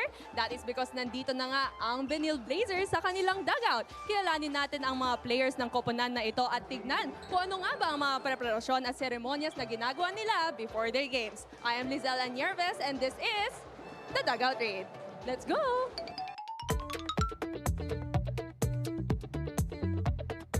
Nandito po tayo sa dugout ng Benilde Blazers at nagpa-practice po natin sila dyan. At ay, may nakita po tayo dito, ang former team captain ng Benilde Blazers, JC Pulgar. So JC, bakit ka po ba nandito? Wala, game. It's a game. Assistant coach, assistant. May nakita po tayo dito ngayon. I think pwede natin to kausapin. Hi, Prince! Hi! Hello, musta? Pwede ka bang mag-message sa mga fans po natin? Pero ang catch dito, dapat pagkatapos ng message mo, pakitaan mo naman ng charms yung camera natin. To the CSB community, thank you for the support and sana patuloy nyo pa ang support nyo and hopefully makuha natin yung kampiyonato. So ano nga ba yung mga pre-game rituals mo before your game? Usually listening to music, ganun. Tapos trying to get my focus towards the game. Sino yung mga matchups namin individually and as a team, ganun. Ayaw naman. And who is your inspiration coming into the game today? Siguro my family. Kasi I always play for my family, ganun. Always trying to make them proud. Tsaka yung Benilde community, of course. Ano yung hawak mo dito ngayon? Just a mat so that I can do my stretches. And it looks like very busy naman itong player natin. So, hi Mix! Hi! Hi Mix! Hi! Is it okay? Makausap ka naman ng slide? Okay, so ikaw daw ang Kobe ng CSB Blazers. So ano nga ba yung quality ni Kobe that you want to possess also in your games? Sure, to just be the hardest working guy in the team and just sure the one who like plays hard the most. Okay, so ano yung pinapakinggan mo ngayon? Wala lang, relaxing music. So nakikita ko si Paul Turco. So hi Paul! So ano yung ginagawa mo ngayon? Stretching po, floor stretching po. Pakita. Wow naman, wow! Oh, may nasayaw dito. Okay, ang reigning MVP, si Will Gozum. Ay hindi, ikaw yung nakita. Teammate ko, tulog lang. Ay hindi, ay tulog na siya, ganun. Tulog lang siya talaga pag nag-stretch. Tingnan mo, tulog lang. Ganyan yung technique niya, pampalakas. Ano yung ginagawa mo ngayon? Ano yung, nagtutulungan ba kayo para mag-stretching? Titrip lang kami minsan eh. Medyo lang nag-stretch kami. Nag-activate kami ng lowers namin para in-game ready kami. Okay. Sige, alam naman natin marami kang fans. So, pakita mo naman ng charm yung camera natin. Aura. Yeah, it's lit! Hi, Robbie. Ano yung ginagawa mo ngayon? Tulog. Bakit ginagawa mong unan yung basketball mo? Ball is life kasi. Lahat na ginagawa ko, dapat may bola nakasama. So, Makoy, ano nga ba yung mindset mo coming into the game today? Mindset ko is relax lang, tapos focus and alam namin kung anong gagawin namin sa loob ng court. Kapag ba nakatres ka, ano nga ba yung muka or yung parang lakad papunta sa kabilang side ng court? Pakitaan mo naman kami. O sige, pakita. Paano ba mag-shoot ng tres? O tres. Tapos paano yung muka? At nakilala na nga po natin ang CSB Blazers pero abangan nyo pa po ang mga susunod na papasukin natin mga dugout. I am Lizelle Anierves and this is the Dugout Raid.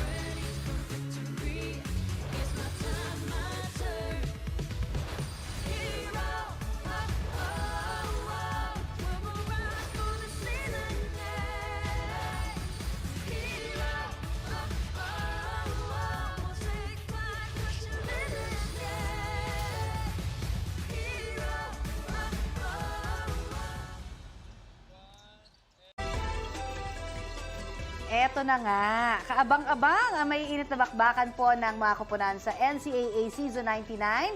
Isama mo pa syempre dyan yung magagaling nating mga courtside reporters na tagapagatid syempre ng fresh updates. Oo And nga. marami pang iba sa laban, ano? Hello! Balita ko, dalawa sa new lineup pa. Our live coverage of NCAA Season 99, New Heroes of the Game, continues here on GTV and, of course, all over social media on GMA Sports PH and NCAA Philippines. The Benilde Blazers currently lead the Letran Knights 35-26 in this finals rematch from Season 98. Two teams went to a deciding third game. Of course, Letran won their three-peat, but it's been a different story dito sa Season 99. Letran trying to still find their groove. Nakakuha na sila na kanilang unang panalo, but the Benilde Blazers in this game trying to avenge a heartbreaking loss against the EAC Generals. Yun yung naging tema natin. But dikit lang tong laban na to, Anton, to start off the game. But towards the latter part of the second quarter, mas nagka-stranglehold ang Benilde Blazers. You know, prior to that loss against EAC, it looked like Benilde was finally getting their bearings back. They looked like the Benilde that made the run to the finals. But it just goes to show that you can't predict what's going to happen on any given game day in the NCAA. And a team can just swoop in and grab the victory. Anybody's ball game, as Coach Randy Alcantara said. Kaya nakikita natin as we see this highlight of Kevin Santos. Lahat may pagkakataon manalo as long as ready ka and you execute your plays. And right now, as we see this Austin Crusher 3 ni Mark Sanko. Right now, ito yung naging tema ng whole season natin. Kung sino yung mas ready, especially pagdating sa winning time sa dulo, yun yung tutuloy-tuloy. It's so funny how you say Austin Crusher because nowadays, ang Austin lang nakilala ng kabataan ay si Austin Reeves. Oo. Kahit si Stone Cold, baka hindi Hindi nakilala. Your game, Austin! Looking at the field goal disparity, Coach Hammer. 3-point mix. That's the name of the game. 4 3-pointers made para sa Benilde Blazers. Wala pang naibubutas dito ang Letran Knights. Points in the paint plus 6 din ang Benilde Blazers. Bench scoring, kanila rin pumapabor pati sa starter scoring. And the field goals. 5 more makes para dito sa Benilde Blazers. You know, the numbers don't look good. The percentages don't look good for Letran, but it doesn't seem that they're so far behind in this game. Benilde hasn't been playing like fluid basketball either. As we revisit our matchup here between Monje and Corteza. So Vicky Corteza scoring 3 transition baskets and 1 jump hook, 8 points, 4 boards. Sa kabila naman, Kobe Monje is still trying to find his groove in this game. Once again, maraming salamat sa inyong panonood. Don Ross alongside Coach Hammer, Martin Antonio, as we see this finish by Turco. And that's the ability of Paul Turco, yung mobility niya for a big guy. He's around 6'6", 6'7". That can really make you pay when you try to shade a lot, especially on those dives. Turco, solid game on the boards as well. He's got 6 rebounds. Fajardo. Drop pass, good play. Go with the finish. So si Rafael Go getting a catch and finish ilalim. Corteza faking the handoff. Top of the key, 3. And Monje snatches the rebound. And that's a foul on Carlos. Oh, ang nipis nun, kakababa lang. Let's get an update at courtside from the Letran side with Lizelle Nieves. Mag-usap sa court, get those rebounds at i-heighten ang kanilang opensa. Ayan ang paalala ni Coach Renzi Bahar sa Knights as they currently trail behind the Benilde Blazers at sabi rin ni Kurt Reyson na huwag ma-frustrate kung hindi ma-shoot ang bola. Depensahan na lang natin yan at replaying their games in the dugout. The team stressed their 4 assists at sinabing nagkukulang pa sila sa pasahan. And Coach Renzi also told the team na hindi pwedeng hindi tayo lalaban dito. Bawiin natin yan at mahahabol pa natin yan. Will the Knights be able to recover this third quarter? Abangan natin yan at Don and Coach Happy. Thank you very much, Lizelle. That's a great observation right there with regards to the assists. Kulang na kulang yung 4 assists Coach Hammer, Benilde had 13 in that first half. Oo. Tsaka maraming mga pasa kasi na nasasala, hindi nila nasushoot. Lalo na yung mga point blank shots. Yung mga extra passes na gano'n, kailangan na-finish nila. Which was very, very critical to their championship campaigns. Yung mga Luis Anggalang finish sa ilalim, Gio Ambohot, yung mga gano'n. Corteza throws it out. Carlos free for three. And that's a rebound by Monge. Let's go now to the Benilde side. Arnav De Jesus has this update. Thank you, Anton. Coach Charles Chu, ang head coach ng Benilde Blazers, sinabi niya on the dugout na lagi raw dapat hoping that sportsmanship will always prevail. Daligid win or lose man daw, frustrated man sila o masaya, dapat daw hindi raw dapat mawala ang sportsmanship and camaraderie sa team nila at sa kanilang mga kalaban. He also added that they always do their best to treat their opponents with high regard and admiration until the end, because aside from winning, they are also building their characters as well. Anton and Coach Hammer. Thank you very much, Arlov, for that report as we see this turnaround jumper by Corteza.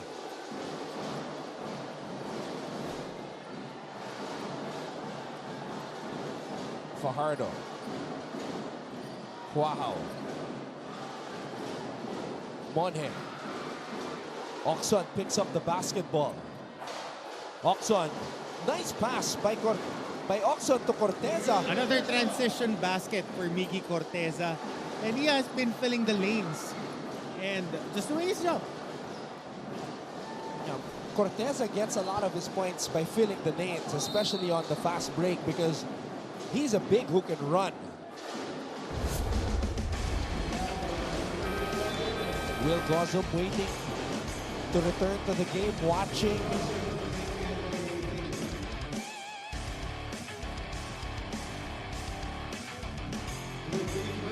And there you see it. As did Miguel Oxon, finding Corteza cutting and finishing.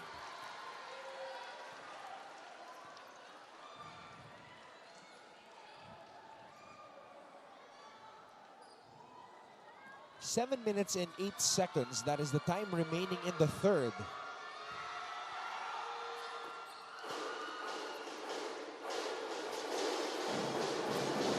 The Knights bench looking on as their team tries to catch up in this contest. Gozum. Carlos. Gozum. Oh, what a pass. What a pass by Prince Carlos. A little bit sauce on that pass. Konting pectus on the pocket pass. Basic screen and roll. Finishing with a floater right at the middle and the heart of that defense. This is Will Gozun. Guahao. Go. One hand to Fajardo. And the Knights unaware of the time. Defensive stand. Just staying there, letting them run their patterns and staying in front para hindi na makatira pa. And Coach Charles still calls a timeout. Benilde is on top by 10.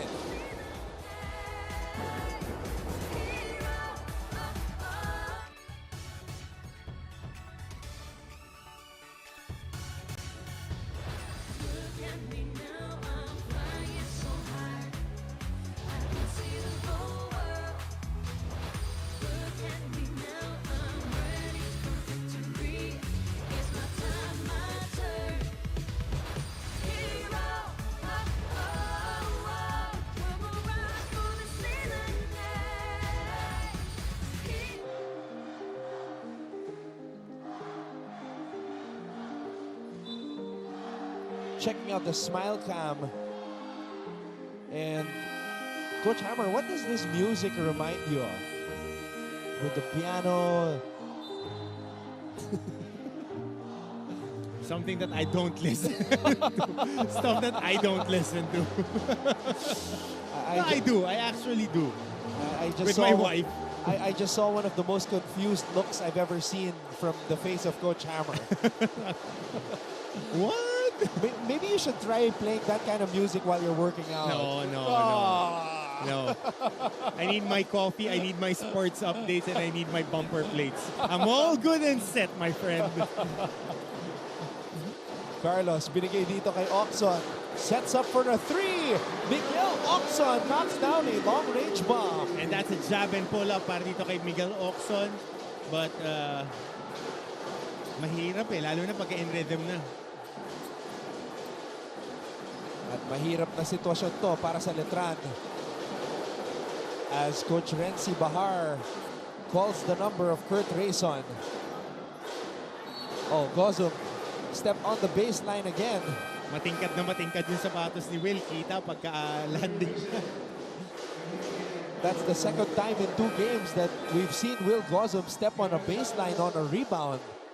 In the end game against EAC, ganun din yung nangyari. Yung momentum niya, dinadala siya papunta doon. Dahil malakas yung arrive niya May buwelo from the outside.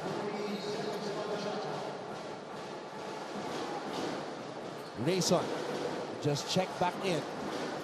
Baseline drive, Reyson. Oh, it's been that kind of a season for Kurt Reyson. Everything but the finish. Oh, good assist. Make that shot. Gozum with the rebound. Oxon pulls up for 3. Another one. Getting that offensive rebound. Passing it out to the pillars. One rhythm dribble and pull up para dito kay Migs Oxon. Santos. Guarino. Ariar couldn't hand it off properly to Quahao. Now the ball is with Reyson. Steps back. The bagong decision. And it's a turnover. Carlos to Gozum. Gozum with the finish. And that is his game. Yan ang laro ni Will Gozum. First field goal for Will Gozum here in the second half. Biggest lead of the game, 49-31.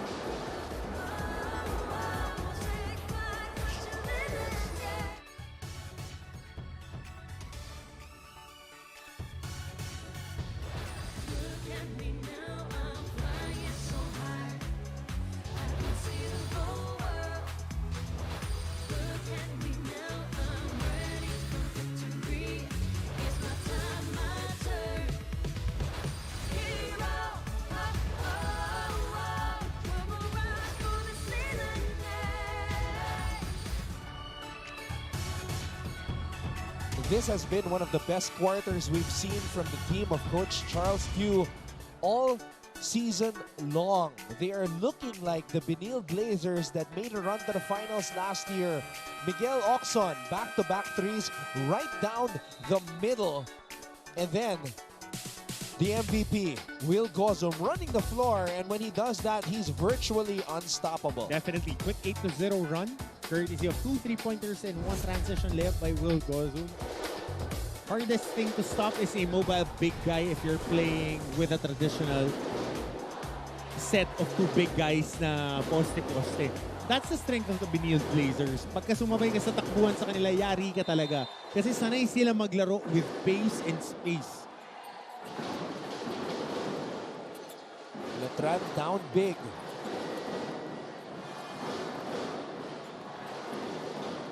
At the start of the season, Coach Hammer, you said it's Benilde and everyone else. Definitely. And if they play like this... Oh, yung talent kasi nila masyadong malalim, they can beat you. That's how it's gonna turn out to be. Kasi bro, titignan mo pa lang yung roster nila. You want to grind it out, may Sanko, may Mara, may Lepalang pa yan sa bench. You want to play small, ito yung nakikita natin. They have tall wing guys. They have a very solid backcourt. Robin Ive, Prince Carlos, at yung huling foul kanina ni Miggy Corteza. Tapos ito ba, nag-emerge rin si Kahukom, si Harke, yung mga guys that interchangeable pieces na matatangkad and athletic enough to really provide production from across the board. But it all starts with their buy-in kay Coach Charles.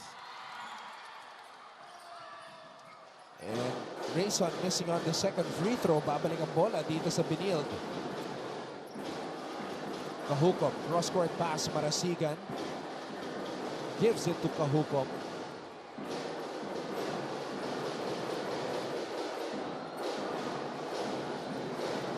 Oxon.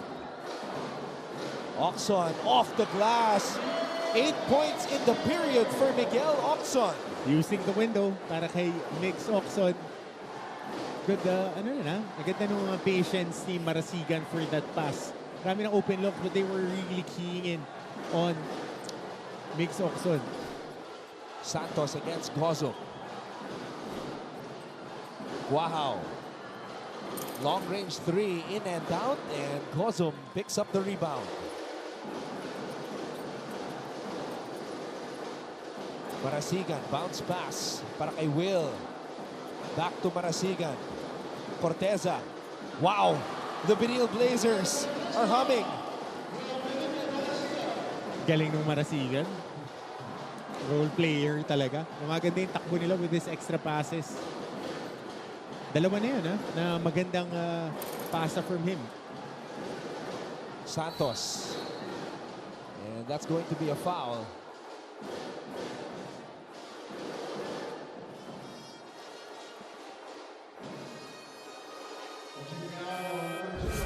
So Miguel Oxon and Miggy Corteza have 12 points each. And the latest field goal by Oxon, this. A runner off the glass. Marasigan, look at the fluidity of the offense of the Blazers. Yun talaga when you play with guys who are used to playing with each other in a system that fits their talent, yun yung nagulat ako with Benilde. Nahirapan pa sila to start off the season with their familiarity.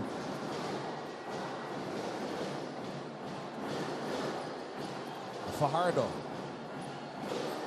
Guarino drains the 3.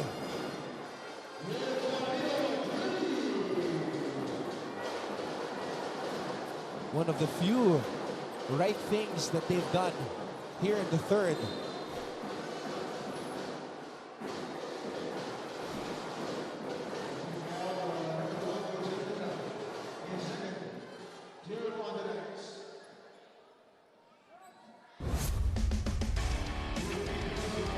Ito yung atake ni Fajardo, setting up Guarino.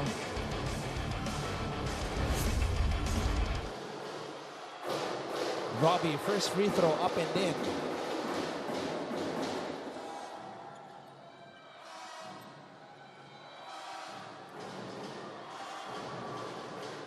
Might be the start of the turnaround ng season ng St. Benilde. They needed this game. Yeah, especially if they can play like they're playing here in the third. And the scary part about it is Will Gozov hasn't gotten into that MVP form yet. Once he gets into that MVP form, oh my goodness. Benilde is gonna turn into the Benilde that we all envisioned them to be bago nagsimula ang season na to. Kasi alam natin na mag-plug into the rules ng yung mga players. Next man up for the two guards. Prince Carlos would be the focal point and makes Oxon.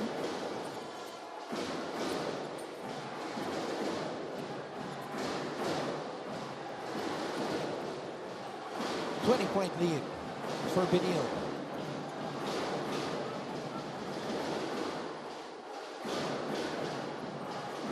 Fajardo. Wow. That's going to be an offensive foul right there. Masyadong nagmadali sa pag-dive. Itong sinunag. On the screen. Naklip siya with an offensive foul.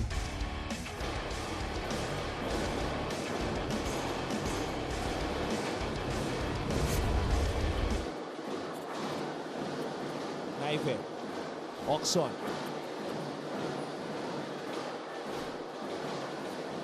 Oxon, one-on-one. Gozum. Shot was a little bit towards the left. Fajardo on the move, and he draws a foul.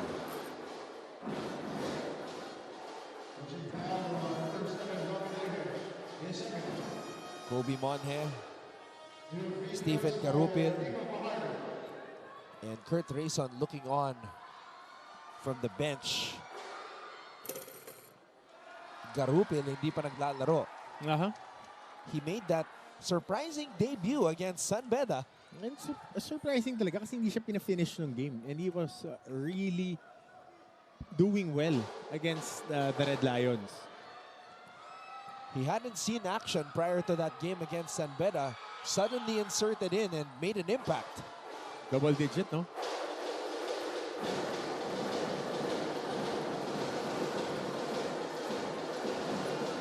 So zone, double high. Kahuko. Sanko. Underneath. Using the offhand. That's his right hand. Datang si Mark Sanko.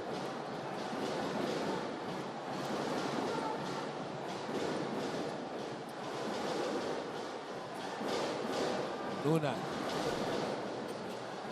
Wow. Guarino back to Santos. Santos fouled by Naive.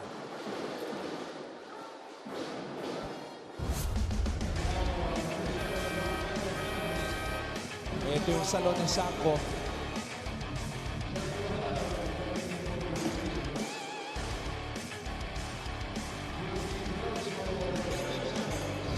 It's very tempting on the part of Robbie Naive to try to smack that ball away from Santos as Santos hits the first free throw.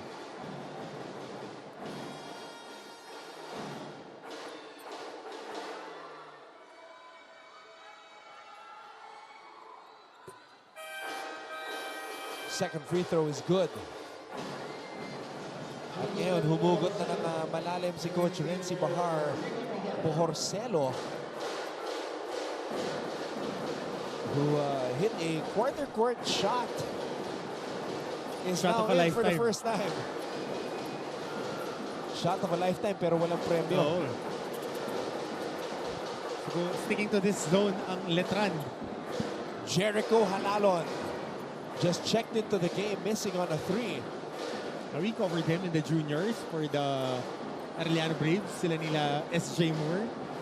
Now making his college season, freshman season rather, for the Benilde Blazers. Hinahanap ko ngayon yung kuya niya. Diyan naman parati yun eh. Baka may ensayo o tune-up. I know, that's why I'm looking for him right now. I can't see him with this thick Benilde crowd.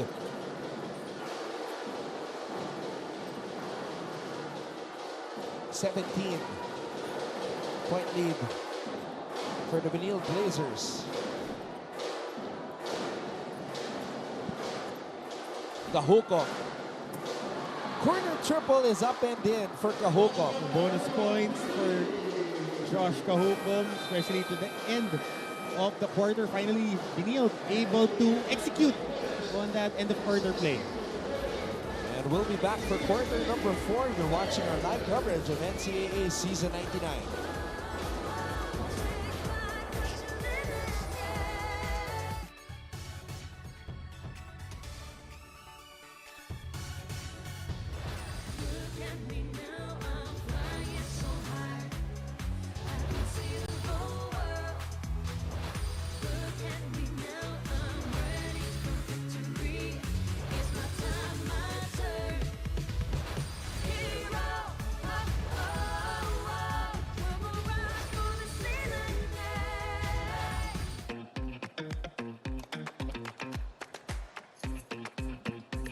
Fan cam. Everybody's busy with their gadgets nowadays. Yan, kaway-kaway. Kaway-kaway. Proof of life yan para sa mga pro. Mas pwede nyo i-share sa social media.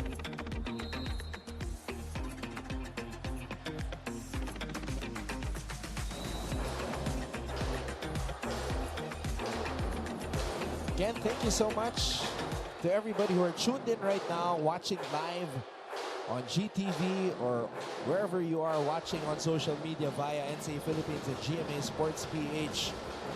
That third quarter was a killer for Benilde, outscoring Letran. And now we head to the fourth with Benilde holding on to a 20-point advantage. Thank you so much for tuning in. Anton Rojas together with Coach Hammer, Martin Antonio. And of course, at courtside, we have Lizelle Nerves and Arlov De Jesus reporting for Letran and Benilde, respectively.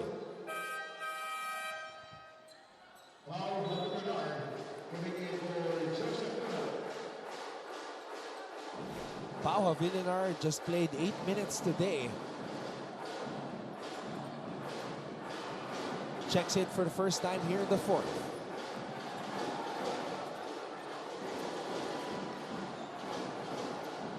Guahao.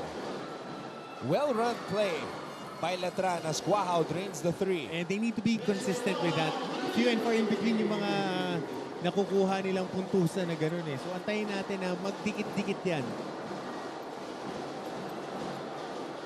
Sako. Naive. There's a rebound right there by Guarino. 5-side. Bohorcelo playing the point guard role here. Guahao. Not that time. Good box out.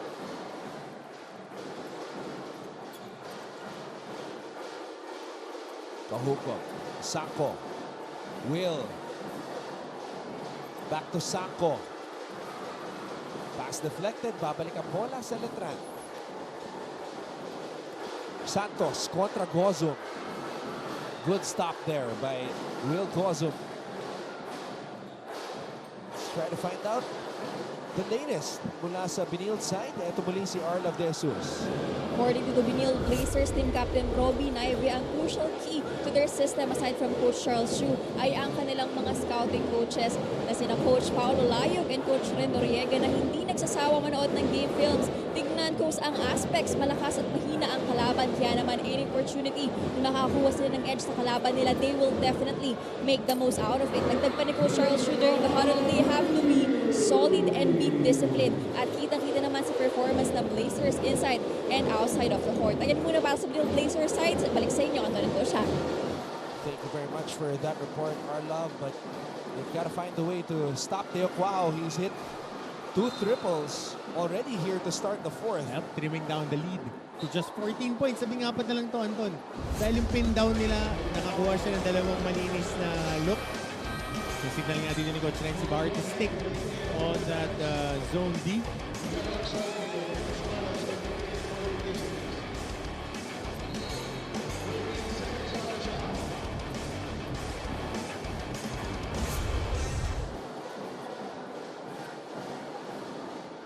Sako. Carlos. Left wing 3 does not work.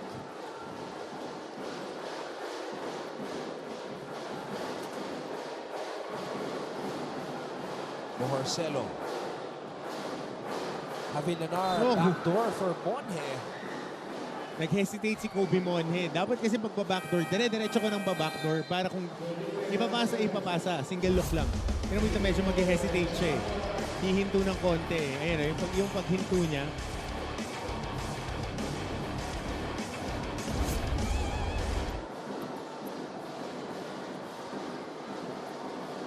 Oxon, corner triple.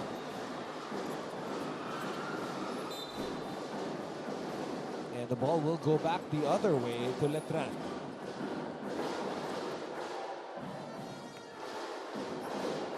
Ngayon naman pupunta tayo sa kabilang panig. Pakinggan natin si Lizelle Nerves mula sa side ng Letran.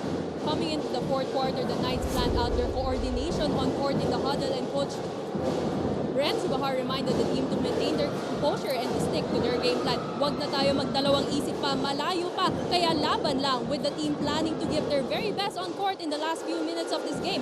Makakabalik kaya ang Knights ng momentum nila until the buzzer beats. That's all from now for the Knights. Back to you, Anton and Coach Ham. It's a tall order for the Knights to get back into it, especially with Benilde playing the way they have in the third. But signs of life after those 2 triples by Deo Cuahao. Santos gets the ball. And he steps. Yun lang. Oh, Foul sa baba. may foul. Foul sa baba. Ito kailangan ng Letran to really take care of their possessions para mas mailapit pa to. And si Kurt Reyson, binalik na sa laro. Anton. Kurt Reyson, 5 puntos lamang ang naibibigay ni Kurt. So ngayon, 5 rebounds though for the captain of the Knights. Reyson to Santos. Santos with a head of steam, but had nowhere to go once he collided in the air.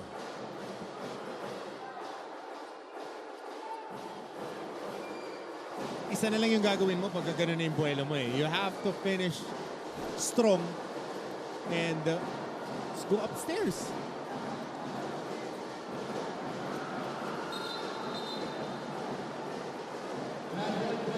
Coach Charles is contesting na natapik ni Kurt ang bola. Referee's initial call was a backcourt violation.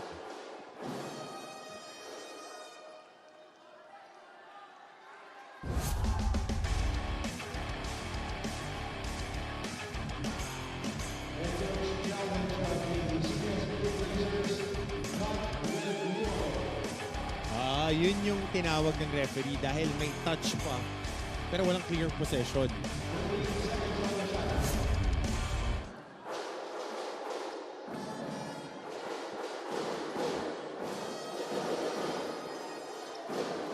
Reyson.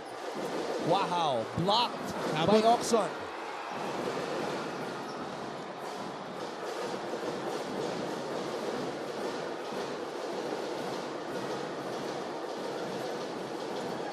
Marasiga. Oxon.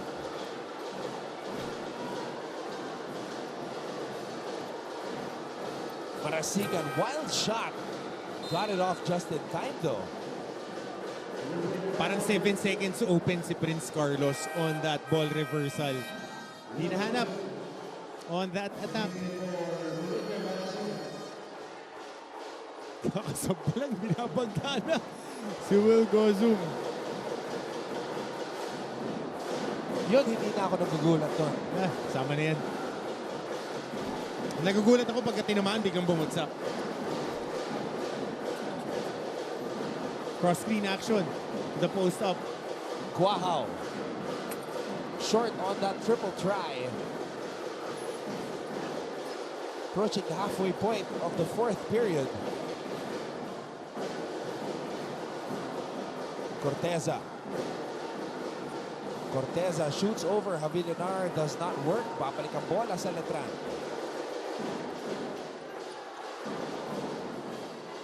They're not giving Reyson any daylight to shoot. Santos. Gozum tapping into the rim and it ricocheted back to his hands. Additional rebound. Rebounds are rebounds. Corteza. Traveling.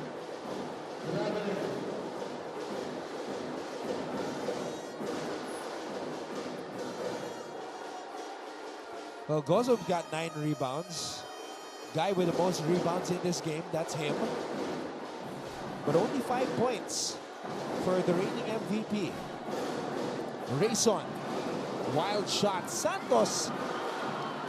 And wow, Santos looks spent. He looks tired. Carlos all day. Prince Carlos drains the 3. 3 minutes and 56 seconds remaining. Here in the 4th, Letran calls a timeout.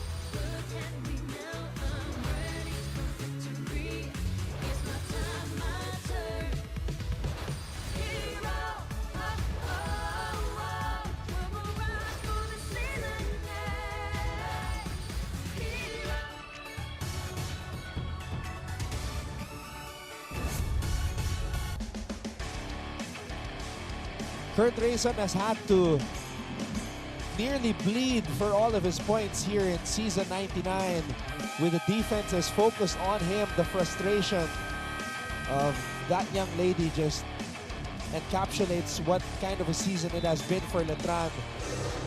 But Prince Carlos has had a great season so far. She's got the shirt though. She's got the back-to-back-to-back shirt. So that she's got that going for her. Laban lang. Laban lang. Kasama yan.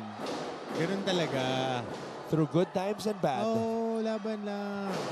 Through all the rain and the stormy weather. Ito kumanta. Baka mapakanta mo eh. Madugtungan kita eh.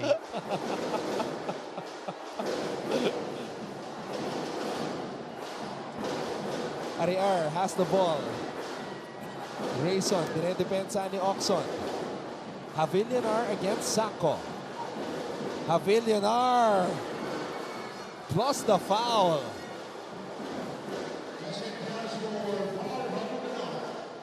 Can I say a rare post-up in the NCAA? Yep. A rare post-up? Actually, pwede naman post-up. Kailangan lang puntahan ng mga guards. Kasi nga, di ba, we're getting in love with the three-point shooting, the Euro style, world basketball effect. Kung wala kang shooter, huwag kang tumira ng 3 points. Kung meron kang mga big guys na ganyan, you have to feed them. That's the very delicate, delicate way of managing your team. If you don't have shooters, you gotta find ways to score.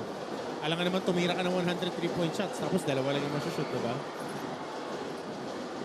Quaho is on the ground.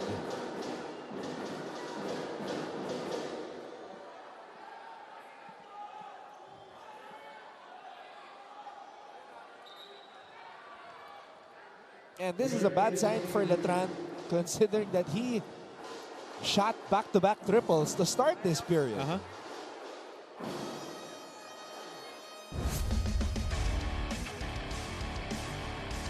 Panoorin natin dito sa replay. This is just a good hard screen. No extension. Just a good screen, no extension. Ito solid lang eh. Solid screen. Hindi lang na-communicate nung big guy niya. Tinamaan talaga siya eh. Solid screen. A flop. Kasi it's a good hard screen eh. Nag-set lang ng hard screen si Will Gozun. And it's the job of the guy na dumidepensa kay Will Gozun to communicate the screen. Eh, full head of steam, tatama talaga. Masakit doon, natawagan ka pa na faking a foul. Natamaan ka, masakit talaga eh.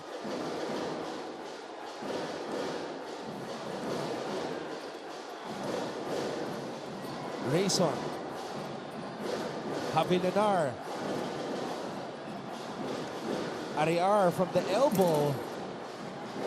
Sayang. That would have cut the lead to 12.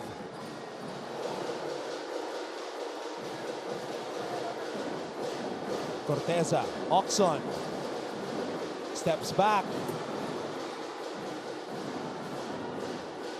It's that time of the game where, you know, Benilde would like to put Letran to bed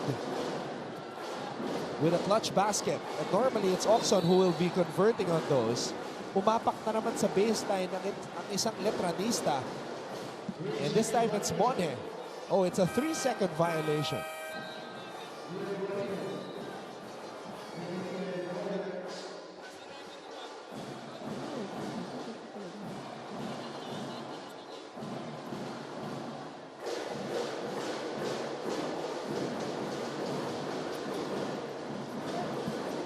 Carlos, floater.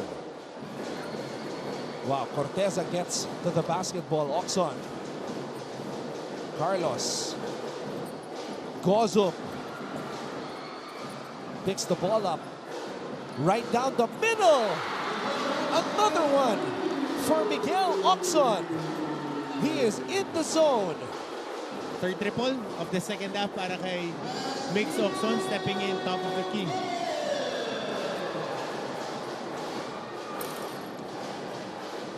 That's got to be it. That's a dagger.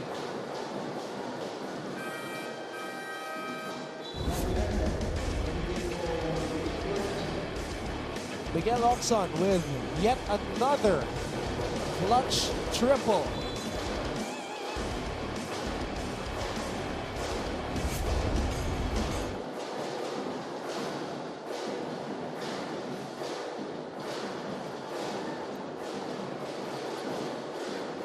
Gozum. Gozum. Jumper over Javillanar. And Will Gozum is going to have the last laugh today.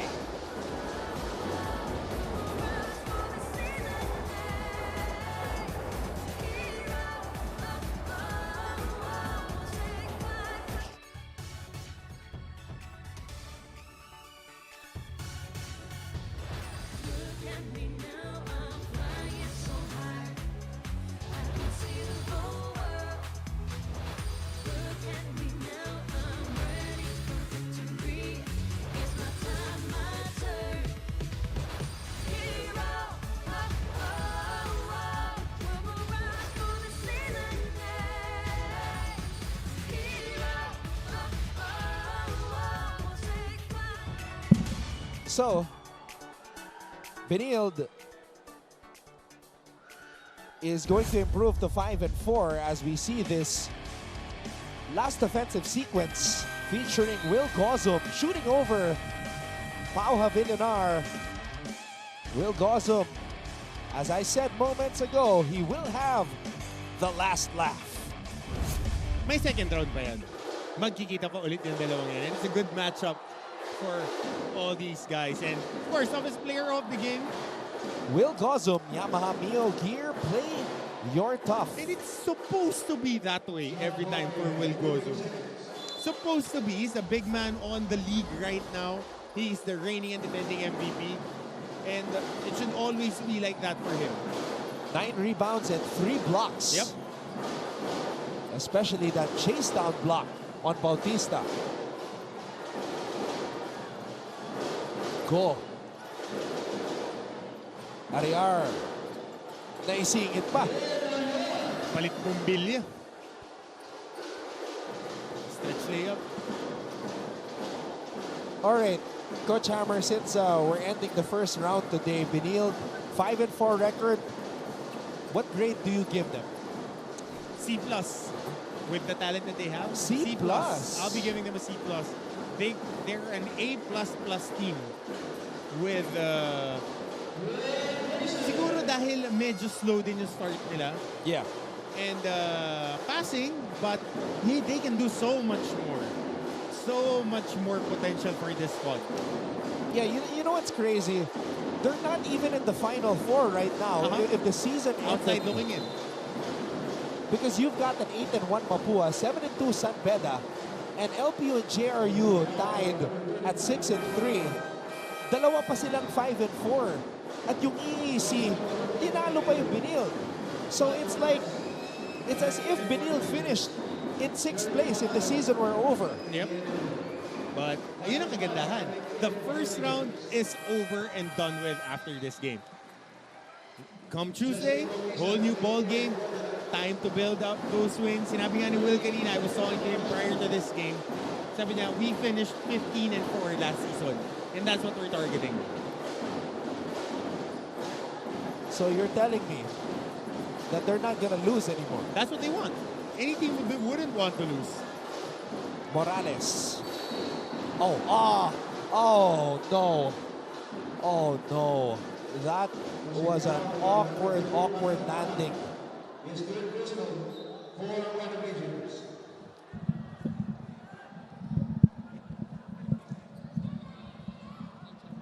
This is painful to watch. The game is already decided. Just 21.6 seconds remaining on the clock, and oh boy.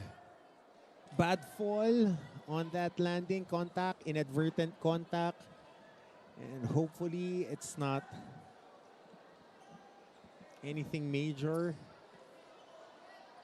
for Enil Guarino. So we've already lost one player for the season, Chris Flores, tearing the ACL on his right knee. Guarino going up for the rebound. falling awkwardly on his right knee.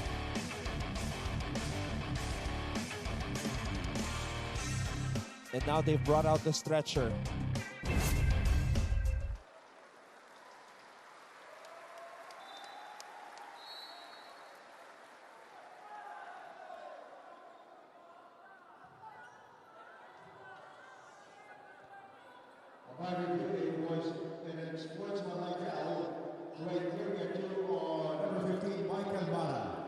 For excessive hard contact caused by a player in an effort to play the ball or an opponent.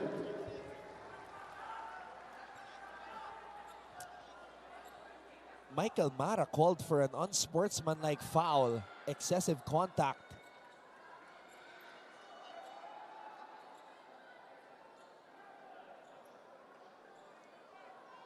And right now, Michael Mara apologizing. And Kurt Reyson shaking his hand. But prayers up to Andre Guarino. That's why Quajo is shooting these free throws. Tinawagan ng unsportsmanlike si Mara.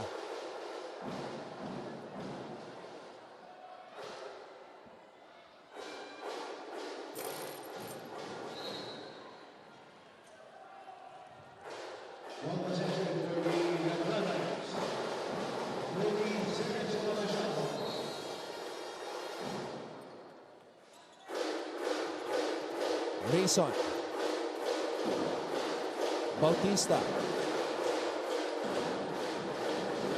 Bautista, short on the three, Naive with a board. And the Benilde Blazers will win this finals rematch in dominant fashion. Final score 68-55. Coach Charles Liu and the Benilde Blazers will end the first round with a 5-4 win-loss card. Coach Renzi Bahar and his Letran Knights fall to 1-8. And our Milo champion of the game, Mickey Corteza, 12-9-2. Milo bring out the champion within.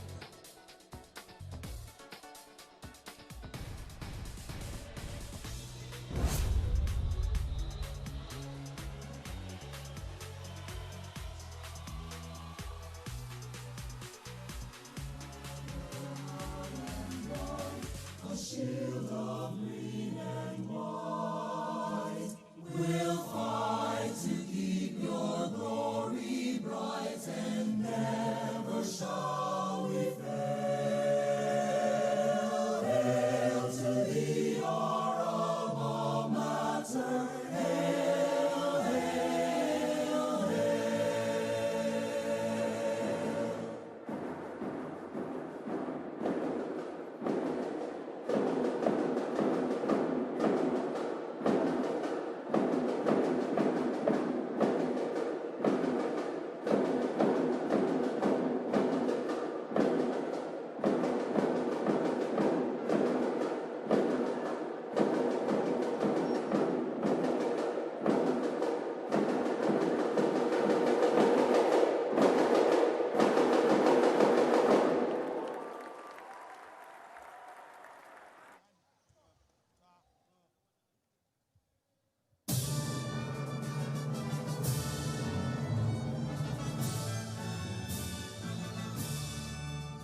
Once again, the final score, 68-55. The Benilde Blazers prevail over the Letran Knights as we conclude the first round of eliminations here in the men's basketball tournament.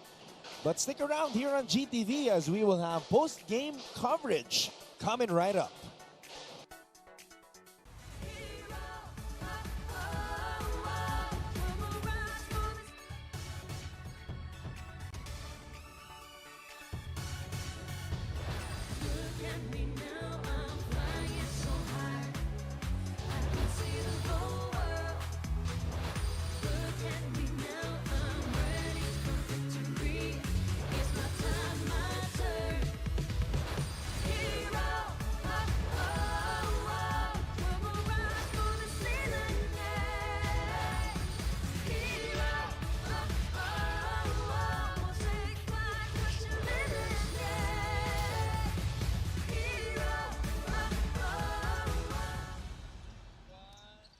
Kilalanin na natin ang mga panibagong mga kasama natin sa ating broadcast team. It's time to meet Marco and Maya.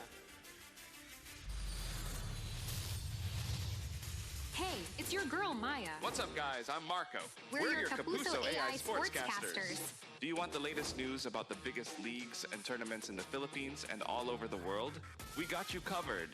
Be the first to watch our exclusives on your favorite sports and athletes using cutting-edge advancements in generative AI. What's more, nakakapagtagalog din kami. Parte ito ng mas malaking misyon at mas malawak na paglilingkod ng GMA Integrated News. Watch NCAA 99 on GTV and social media accounts of NCAA Philippines. Don't forget to follow GMA Integrated News. Mga kapuso, nagpapatuloy ang ating post-game coverage ng NCAA Season 99. And as I mentioned, this is our last game in the first round of eliminations in the men's basketball tournament. Tagumpay ang Benilde Blazers laban sa Letran Knights 68-55. So now we begin our post-game coverage, and Coach Hammer and I are standing alongside Coach Charles Tew of the Benilde Blazers. Coach Charles, you got through the first round. It was an up and down experience for you guys. How do you feel right now with the way you finished in this last game? Well, it's good to get a win. I can say I'm a bit relieved. It's been a tough first round for us. You know, easily we could have been 8-1, 7-2, but we're 5-4. It's tough, but at least we've been playing better. We just need to figure out to close games better because there are a lot of games we've let slip away, and hopefully we can still make a run in the second round. Better close out this game, Coach. Mas maganda itinatapon niyo on the screen and roll actions. Marami kayo nakuha on that short roll. Coach, the players starting to fill in the spots for their roles? I think that's what we've been trying. You know, there are days where we get it, and there are days when we don't. The effort hasn't been consistent for 40 minutes. I mean, there are at least 2-3 games at the top of my head where we dominate not dominate, but we play well for 30 minutes. Then that 10 minutes or 5 minutes in a game where we collapse, it's really bad. So they just have to have the right mindset to understand what we're trying to do. And you know, today they responded very well. You know, they actually listened. They were very focused and locked in, and you know, the results showed. Coach, I'm looking at your losses. You talked about some of these games slipped away from you in the end. Lost in overtime against you lost against LPU, and then lost against San Beda, lost against Mapua, and then the EAC game, to me, that was the one that got away. What do you think is lacking in the end game in particular for you guys that these games that could have been yours didn't fall in your favor? I wouldn't just say it's the end game, but I think there are certain stretches where we take plays off, we get careless with the ball, and we don't rebound well, and those really are what hurt us more than anything. I think all the games you mentioned, if I'm not mistaken, our biggest loss was 6 points. So it's been that type of a season for us. But it's the same like Letran. I know they're struggling right now, but all their losses are also close. So that's a very good team we beat today, and you know, I'm happy we were able to escape with a win. Coach Charles, earlier I asked Coach Hammer, because in the beginning, everybody was raving about Benilde. Coach Hammer said, it's Benilde and everybody else. I said, Benilde, this is their year. How would you grade Benilde? Coach Hammer gave you guys a C+ here in the first round. Ikaw naman as the head coach, How would you grade your squad? Maybe a D. I mean, he's harsher than me. Yeah, for a little sure. bit harsher than me. No, but we haven't played well enough. You know, the other teams are playing well. I think sometimes we tend to think that you're better than your opponents because on paper, because everybody's hyping you up. But NCAA is a tough league, man. All these guys are good teams. It's really hard to win basketball game in the college level. That's why there's so many upsets. But you know, we have to do better in the second round. The good thing for us is we have 9 more games to play, and hopefully we can find a way to lock in and start playing the brand of basketball that we want to play for 40 minutes every game, because it's been missing still. Yeah, in the third quarter, we saw that, in my opinion, I feel like this third quarter in this game against Letran was one of the best quarters that you had all season long. I do want to ask about Will Gozum, because we're a little bit concerned, because when we look at his numbers from his MVP year, it's obviously not the same. There were some games, especially the EAC game, where he was saddled with foul trouble. What can you say from your perspective as his coach with the kind of season that Will Gozum is having right now? I heard you in air last game. Actually, I'm happy you're saying that. We got to pump him up. And everybody's calling him out. Yeah, I mean, it's good. You know, but I think, I don't know, because, well, one, he missed about 2-3 months. He was playing in the MPBL, and then he got hurt. That took away his preparation from last year.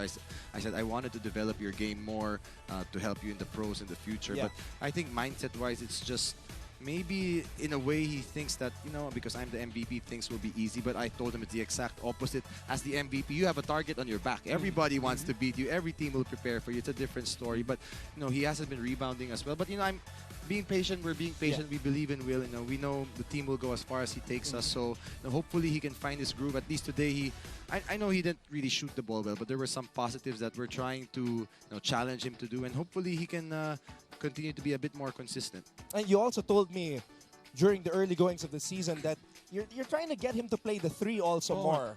So adjustment also on his part. Yeah, it's been tough, you know, trying to figure out which spot to put him, because obviously we have Miggy Cortez and we have Mark Sanko. But, you know, I told him he just has to go out and play basketball. Whatever position you're playing, if you're not rebounding, that's not a good sign for us. So he needs to do a better job on the boards. Oh, kailan mo gagamitin yung extra big lineup? Extra big lineup. Extra big lineup. Di mo pa nilalabas eh. Hirap kasi gagaling mag-pressure ng team sa NCAA. And talking about pressure, coach, you lost, of course, 2 of your best guards, 2 of your best leaders. Prince Carlos has been stepping up right now.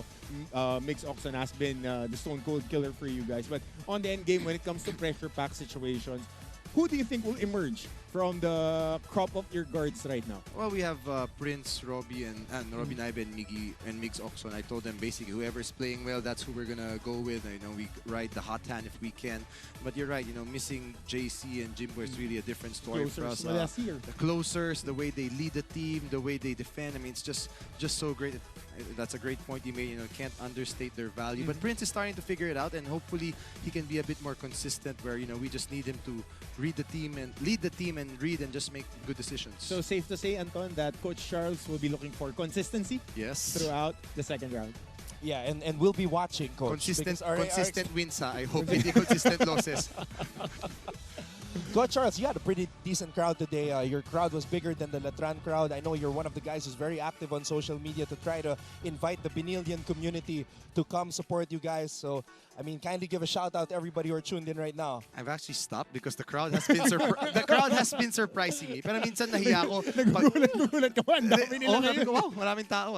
You know, I mean, especially when you're not exactly winning. But it's nice to see the Benilde faithful. Even they encourage us even when we lose, you know, that they haven't turned their back. So I want to thank you for all the support. Of course, our heart goes out today. See Sir Neil, our team manager, is a little bit sick. He's abroad. I'm sure he's watching. So this game was for you. And of course, to my wife, my family. My wife is sick also right now, so I gotta get out of here. Let's make this quick. All right. Thank you to everybody for supporting Benilde, and hopefully, you know, you can support us in the second round. Coach Charles, thank you so much for the time. Thank you. I was worried I wouldn't be here with you. Si Andre lang yung nakakatapat ko eh, so thank you, Lord.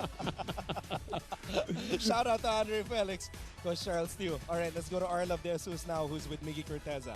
Salamat, Anton. Umuulan sa labas pero pinaulanan tayo ng points na Benilde Blazers at kasama ko ang kanilang player of the game, Miggy Corteza from the Benilde Blazers. First of all, Miggy, congratulations. So what can you say about your team's performance against the defending champion, Letran Knights? For me, I'm very happy for my team. Everyone, you know, stepped up. Everyone contributed. We always preach in our team and every time before games in our practices that no one is bigger than the team.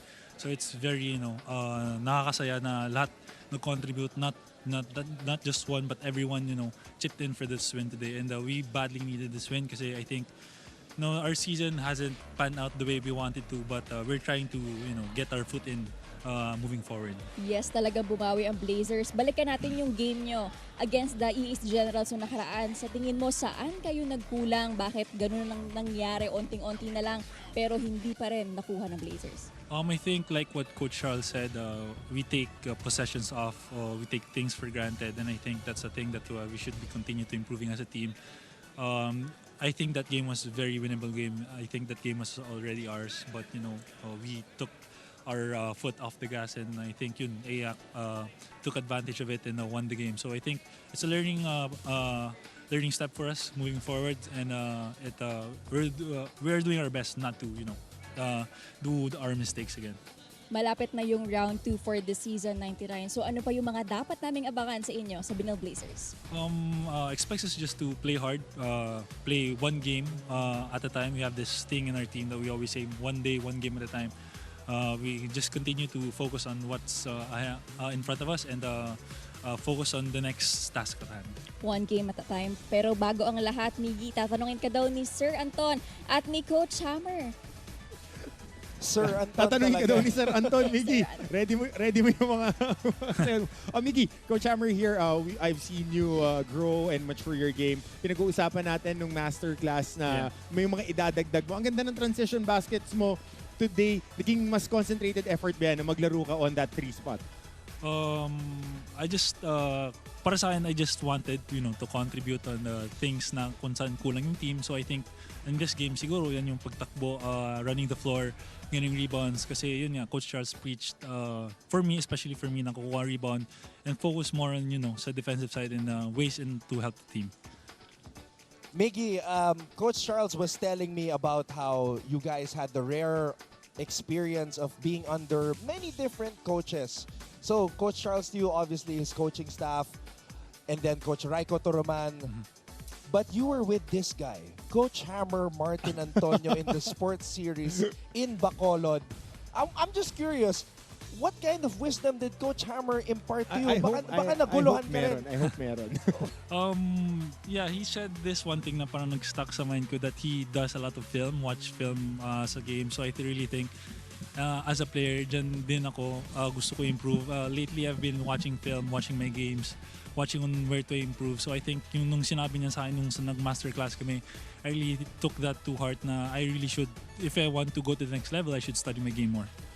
Wow, I am floored by that revelation. Nagulat ka, no? Nagulat ako. Nanonood ka pala ng film. Pinag-uusapan kasi namin ni Miggy, background. Alam to ni Miggy, when we were running the drills, tinatanong ko sa kanya, ano yung mga dinadagdag mo sa laro mo? Nakikita mo ba na dito ka sa mga spots na to? Naalala mo to, Miggy, when we were talking na ito yung mga spots na makakakuha ka ng puntos to complement your offense, yung mga short roll, which is nakikita ngayon na kaya ang taas ng percentages niya. And I'm really surprised that you were running the floor really well this afternoon. Yeah, and that's what we expect from a guy like Miggy Corteza running the floor. And as you said, they're one of the best running teams in the NCAA. When they run, they're a huge problem. Saka pagka yung extra big lineup, pagka si Miggy, si Will, si Mark, saka yung mga big guys nila pinagsasabay-sabay with their adaptability and versatility of their skill sets. All right, Miggy, bati ka na. I'm sure there are a lot of people who are watching that you want to thank and give a shout out to. Just want to thank the entire Benilde community for their constant support sa amin. Although the season hasn't, panned out the way that we wanted to, they're still there to support us. I also want to, give a shout out to Sir Nilo, who's not feeling well in Australia. I think siya yung big part sa team namin. So I think I pray and I wish na he gets well soon, and my family back there sa Bacolod, Corteza, Gonzales, Antiporda, Ochida, and for my family who's in Hong Kong right now dealing with some family matters, sinashoutout ko sila and ingat sila palagi. Thank you very much, Miggy. Good game to you. Congratulations on the win. Enjoy this one, and we'll see you in the second round. So strong finish for the Benilde Blazers. You said, will the real Benilde Blazers please stand up? Which is now, and they did. Ngayon, nabubuo na sila, and their squad is really a talented squad. Don't get me wrong, Anton. That's why they were preseason pick. But Yep. that's what Coach Charles said. Everybody can pick anybody. Pero kailangan laruin yung laro. And teams will be adjusting. Teams will be ready for you. And with their performance last season, and they had the most returning starters and most returning talent, there's a big target on their backs, and they would be getting the best shot of every team that they would be facing. Let's take a look at the end game statistics. 9 out of 27 from the three-point line. That's about right. The assists, 23 assists, Coach Hammer. And the points in the paint, 28. That's a very high stat. 23 assists on 26 field goals made. And couple that with the free throws that they took throughout the game. Magandang porsyento yan, and it gives them an opportunity to really make baskets off the catch. Points in the paint, yung karamihan dyan is in transition. Yun yung pinakamahirap pinakamahirap depensahan. Yung nagsascramble yung depensa, makakatakbo down the field, and plus 3 3-pointers made. That's why they won. Ngayon naman, we have Lizelle Nerves down on the court with the reigning MVP, Will Gozum. Thank you, Anton and Coach Hammer. Yes, I am now here with the reigning MVP who showed his MVP performance today, Will Gozum. So, hi, Will. Hello. So, congratulations on your game Thank today. you. Pero I just wanted to ask, you guys had back-to-back games this week, right? You had last Friday with AYAC, and then now you had with the Letran Knights. So, what are the challenges sa team nyo having this back-to-back games? Coming off a loss, talagang medyo mas nakakapagod yun kasi talo kayo. Then, but kami, hindi namin inisip, bounce back na lang kami to the next game kasi kailangan din ng katawan namin magpahinga, and yun nga, back-to-back games. So, mas kailangan namin yung panalo na gawin namin tangan. And you got that victory today. So I know that this win really means a lot to you. You're one of the guys that were able to go to that finals match last season, diba? So now, what's going on in your mind right now na napanalo nyo yung laban na to, laban sa last season rival nyo, diba? So kami talaga gusto namin bumawi kasi 'di ba last season talo kami and championship pa 'yon. So sobrang sakit para sa amin.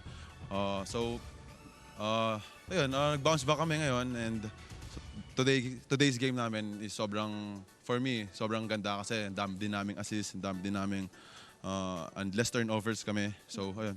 Yes, I really agree with you. Pero before anything else, I know that Anton and Coach Hammer have some questions for you in the panel. So Anton and Coach Hammer, go ahead. Okay, so Will, bro, I have been dying to ask you this question because if we're gonna do a side-by-side comparison of season 98 Will Gozum and season 99 Will Gozum, it's not the same.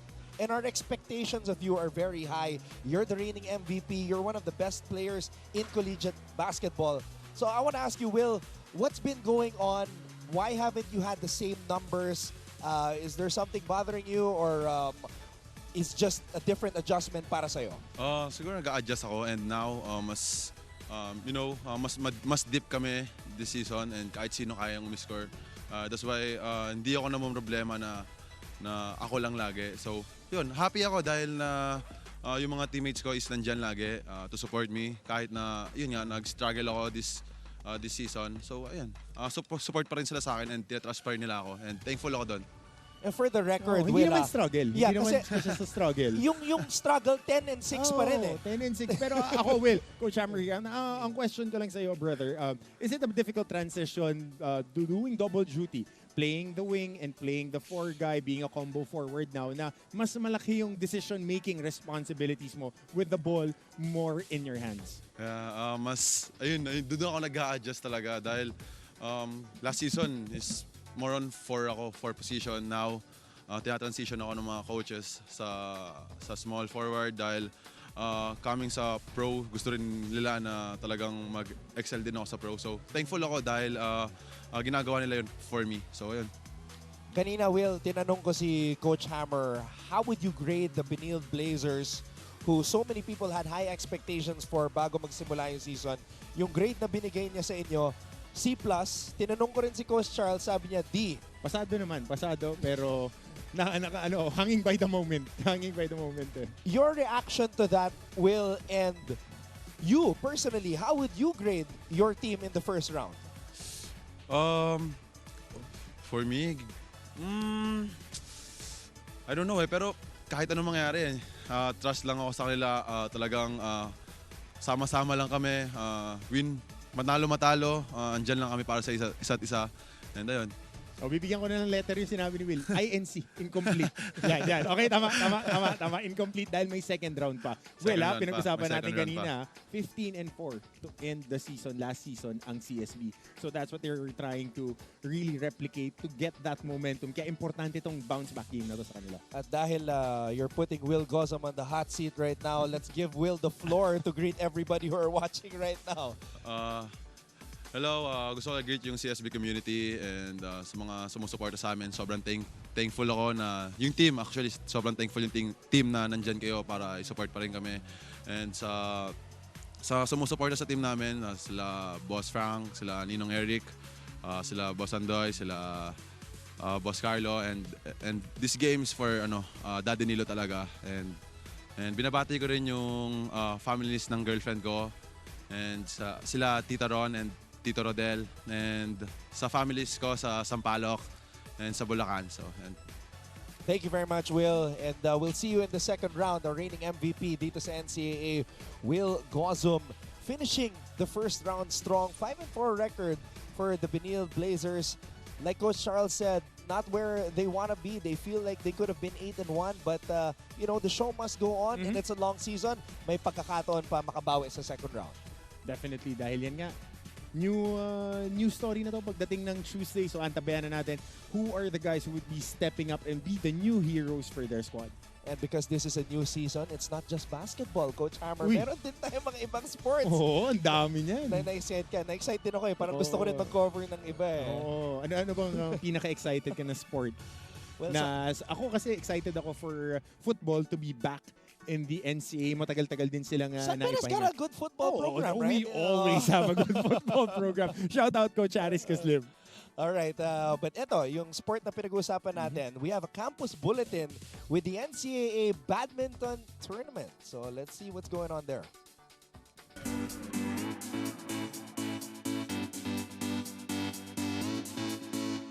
Hello mga ka-NCAA! Ako si Chase Orozco, Junior Anchor of NCAA Philippines at nandito tayo ngayon sa Centro Atletico Cubao kung saan gaganapin ang opening ceremonies ng NCAA Season 99 Badminton Tournament. Tara, samahan niyo ako!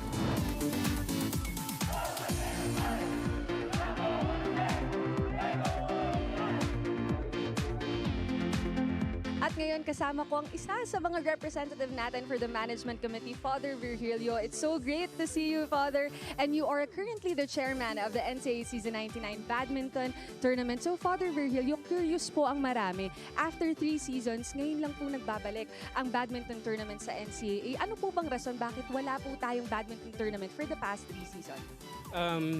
During nung kasagsagan ng pandemic, maraming games ang nawala sa NCAA at isa na rin dito yung badminton. And ngayon, buti nga ay naibalik muli season 99, also in preparation for season 100. Although at this time yung badminton siya isang special event, hindi pa siya talaga in full scale. But hopefully sa season 100, maging full scale na siya. 6 na NCAA member schools ang lumahok sa badminton tournament this season. Kabilang dyan ang San Beda University, San Sebastian College Recoletos, Lyceum of the Philippines University, De La Salle College of St. Benilde, Emilio Aguinaldo College, at Mapua University. At kasama ko ngayon ang team captain ng San Sebastian College Recoletos na gumawa din ng ating oath of sportsmanship during the opening ceremonies, Dion Omania. Dion, anong pakiramdam na after 3 seasons nagbabalik ang NCAA Badminton Tournament? First of all po, nakaka-excite kasi first competition since the pandemic and at saka ito po kasi yung first and last NCAA ko, so napaka-exciting po ito. At ano ba yung goal ng San Sebastian College Recoletos? Na kahit makapasok ko or kung may chance po na makuha yung kampyonato po. Sa paglalaro namin sa badminton, malaking tulong yung may passion ka talaga at yung eager ka manalo. Especially na 3-time defending champion ang San Beda from the last season. After 3 years na halos wala talagang NCAA. So we are here to defend our championship talaga and our title talaga. jitters, yung nafe-feel. All jitters, nandun yung nerves, pero nandun din yung anticipation, yung hunger namin to get this championship title. Kasi po, never pa po kaming nagcha-champion, yung women's team po ng Red Smashers. And we hope this year po makakamit po namin yan. Mark, nakita ko kanina kasama nyo yung coach nyo. Anong pakiramdam o anong sinabi sa inyo ng coach nyo nung nalaman nyo na magkakaroon ng badminton tournament ang NCAA Season 99? Actually po, sabi niya po sa amin na kailangan po mag-ready po kami, ganun po. So, syempre before, kakagaling pa lang po natin sa pandemic. So, medyo nag-a-adjust pa po yung team. Okay, ano ba yung favorite na drill mo kapag naglalaro kayo ng badminton? For me, ang favorite drill ko is yung all-around kasi pwede ko ma-practice lahat ng shots. So parang pwede ko siya i-variety if tama ba yung gantong posture, tama ba yung gantong hand drill, ganyan. Yan yung favorite ko. Okay, and lastly na lang, Nicole, no, curious ako. Kung papakita mo sa amin, ano yung pinaka-favorite mo na drill? Pwede i-post mo siya. Okay, in 1, favorite drill, go. In 1, 2, 3, go. Oh, ganon. RJ, gaano mo kagusto manalo ngayong season 99 ng badminton tournament natin? Knowing na ito na ang aking last season, ibibigay ko ang lahat. Itong pinakagusto ko sa lahat sa ngayon. Nandito ang focus ko, attention ko, lahat. Effort na binibigay nasa badminton ngayon. As much as we all want to, we will give the championship match in this season, NCAA Season 99. So not just about the championship match, but also to be a champion. Eric, curious ako, ano bang pinaka-paborito mong type of service kapag naglalaro ng badminton? Para sa akin po, mas okay po yung long serve po. Long serve? Bakit long serve? For me kasi, pag nag-short serve ako, mas madali ako nahuhuli. Ako, pwede mo ba kami bigyan ng tip? Paano ba dapat yung posture natin kapag naglo-long serve tayo? Sige, pakita mo. 1, 2, 3, go. We really triple time with our training as much as possible. Even if wala kaming court, we do physicals para lang hindi kami mabahante po. So, sobrang laki pong challenges ito kasi since po nagkaroon po ng pandemic, nag-focus po agad po kami sa training po. So, sa training pa lang po ay binibigay na po namin yung buong makakaya namin. Kung maaari po ay nag-extra din po kami extra training para maigitan pa po namin yung expectation po namin sa sarili po namin.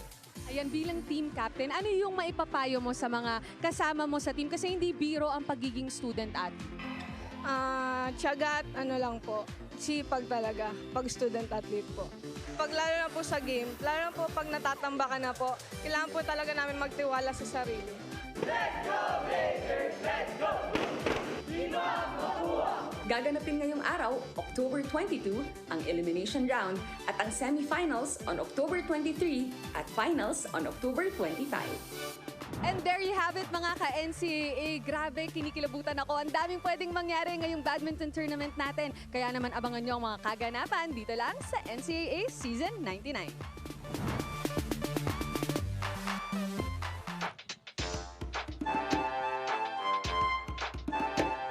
Hello mga ka-NCAA! Nararamdaman nyo na ba ang blazing heat dito sa Philoil Eco Oil Center? That is because nandito na nga ang Benilde Blazers sa kanilang dugout. Kilalanin natin ang mga players ng koponan na ito at tignan kung ano nga ba ang mga preparasyon at seremonyas na ginagawa nila before their games. I am Lizelle Anierves and this is the Dugout Raid. Let's go!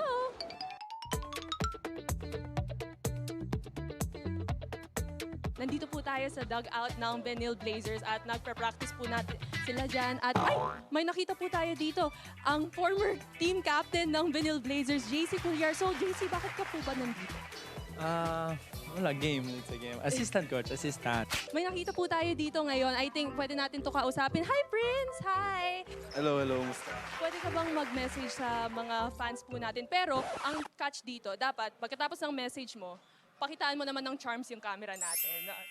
To the CSB community, thank you for the support and sana patuloy nyo pa ang support nyo and hopefully makuha natin yung kampyonato. So ano nga ba yung mga pre-game rituals mo before your game?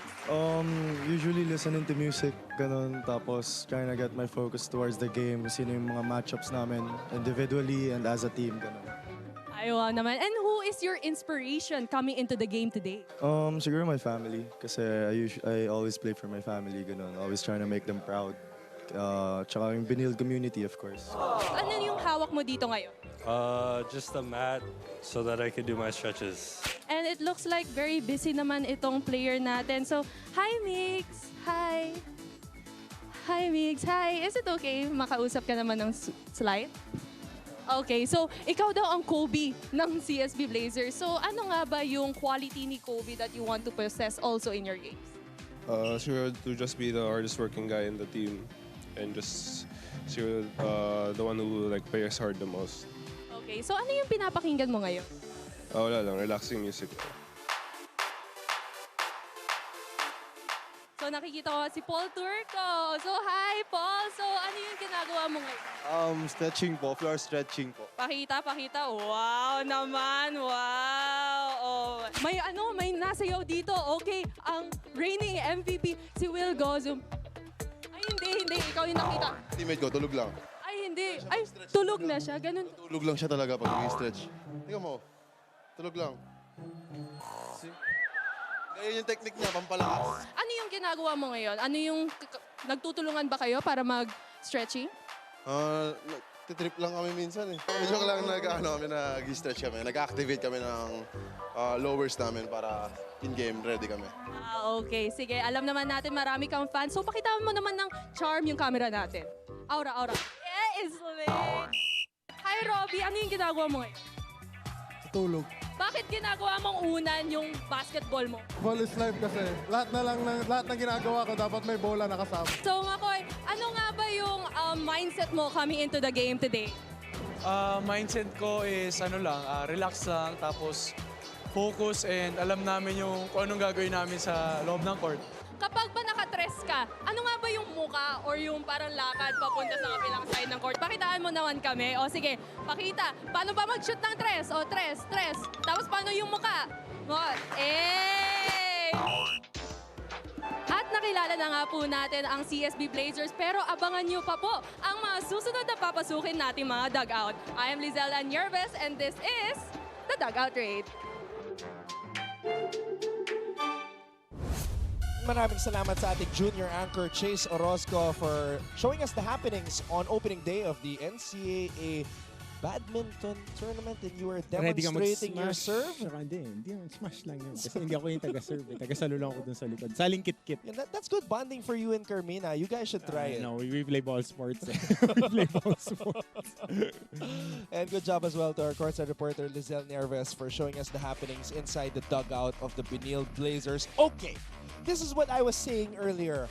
This is the reason why D yung grade ni Coach Charles sa kanyang kupunan and C+ yung grade ni Coach Hammer sa kanila. 5-4 outside looking in the Final Four picture. But only a half game behind the LPU Pirates and the JRU Heavy Bombers.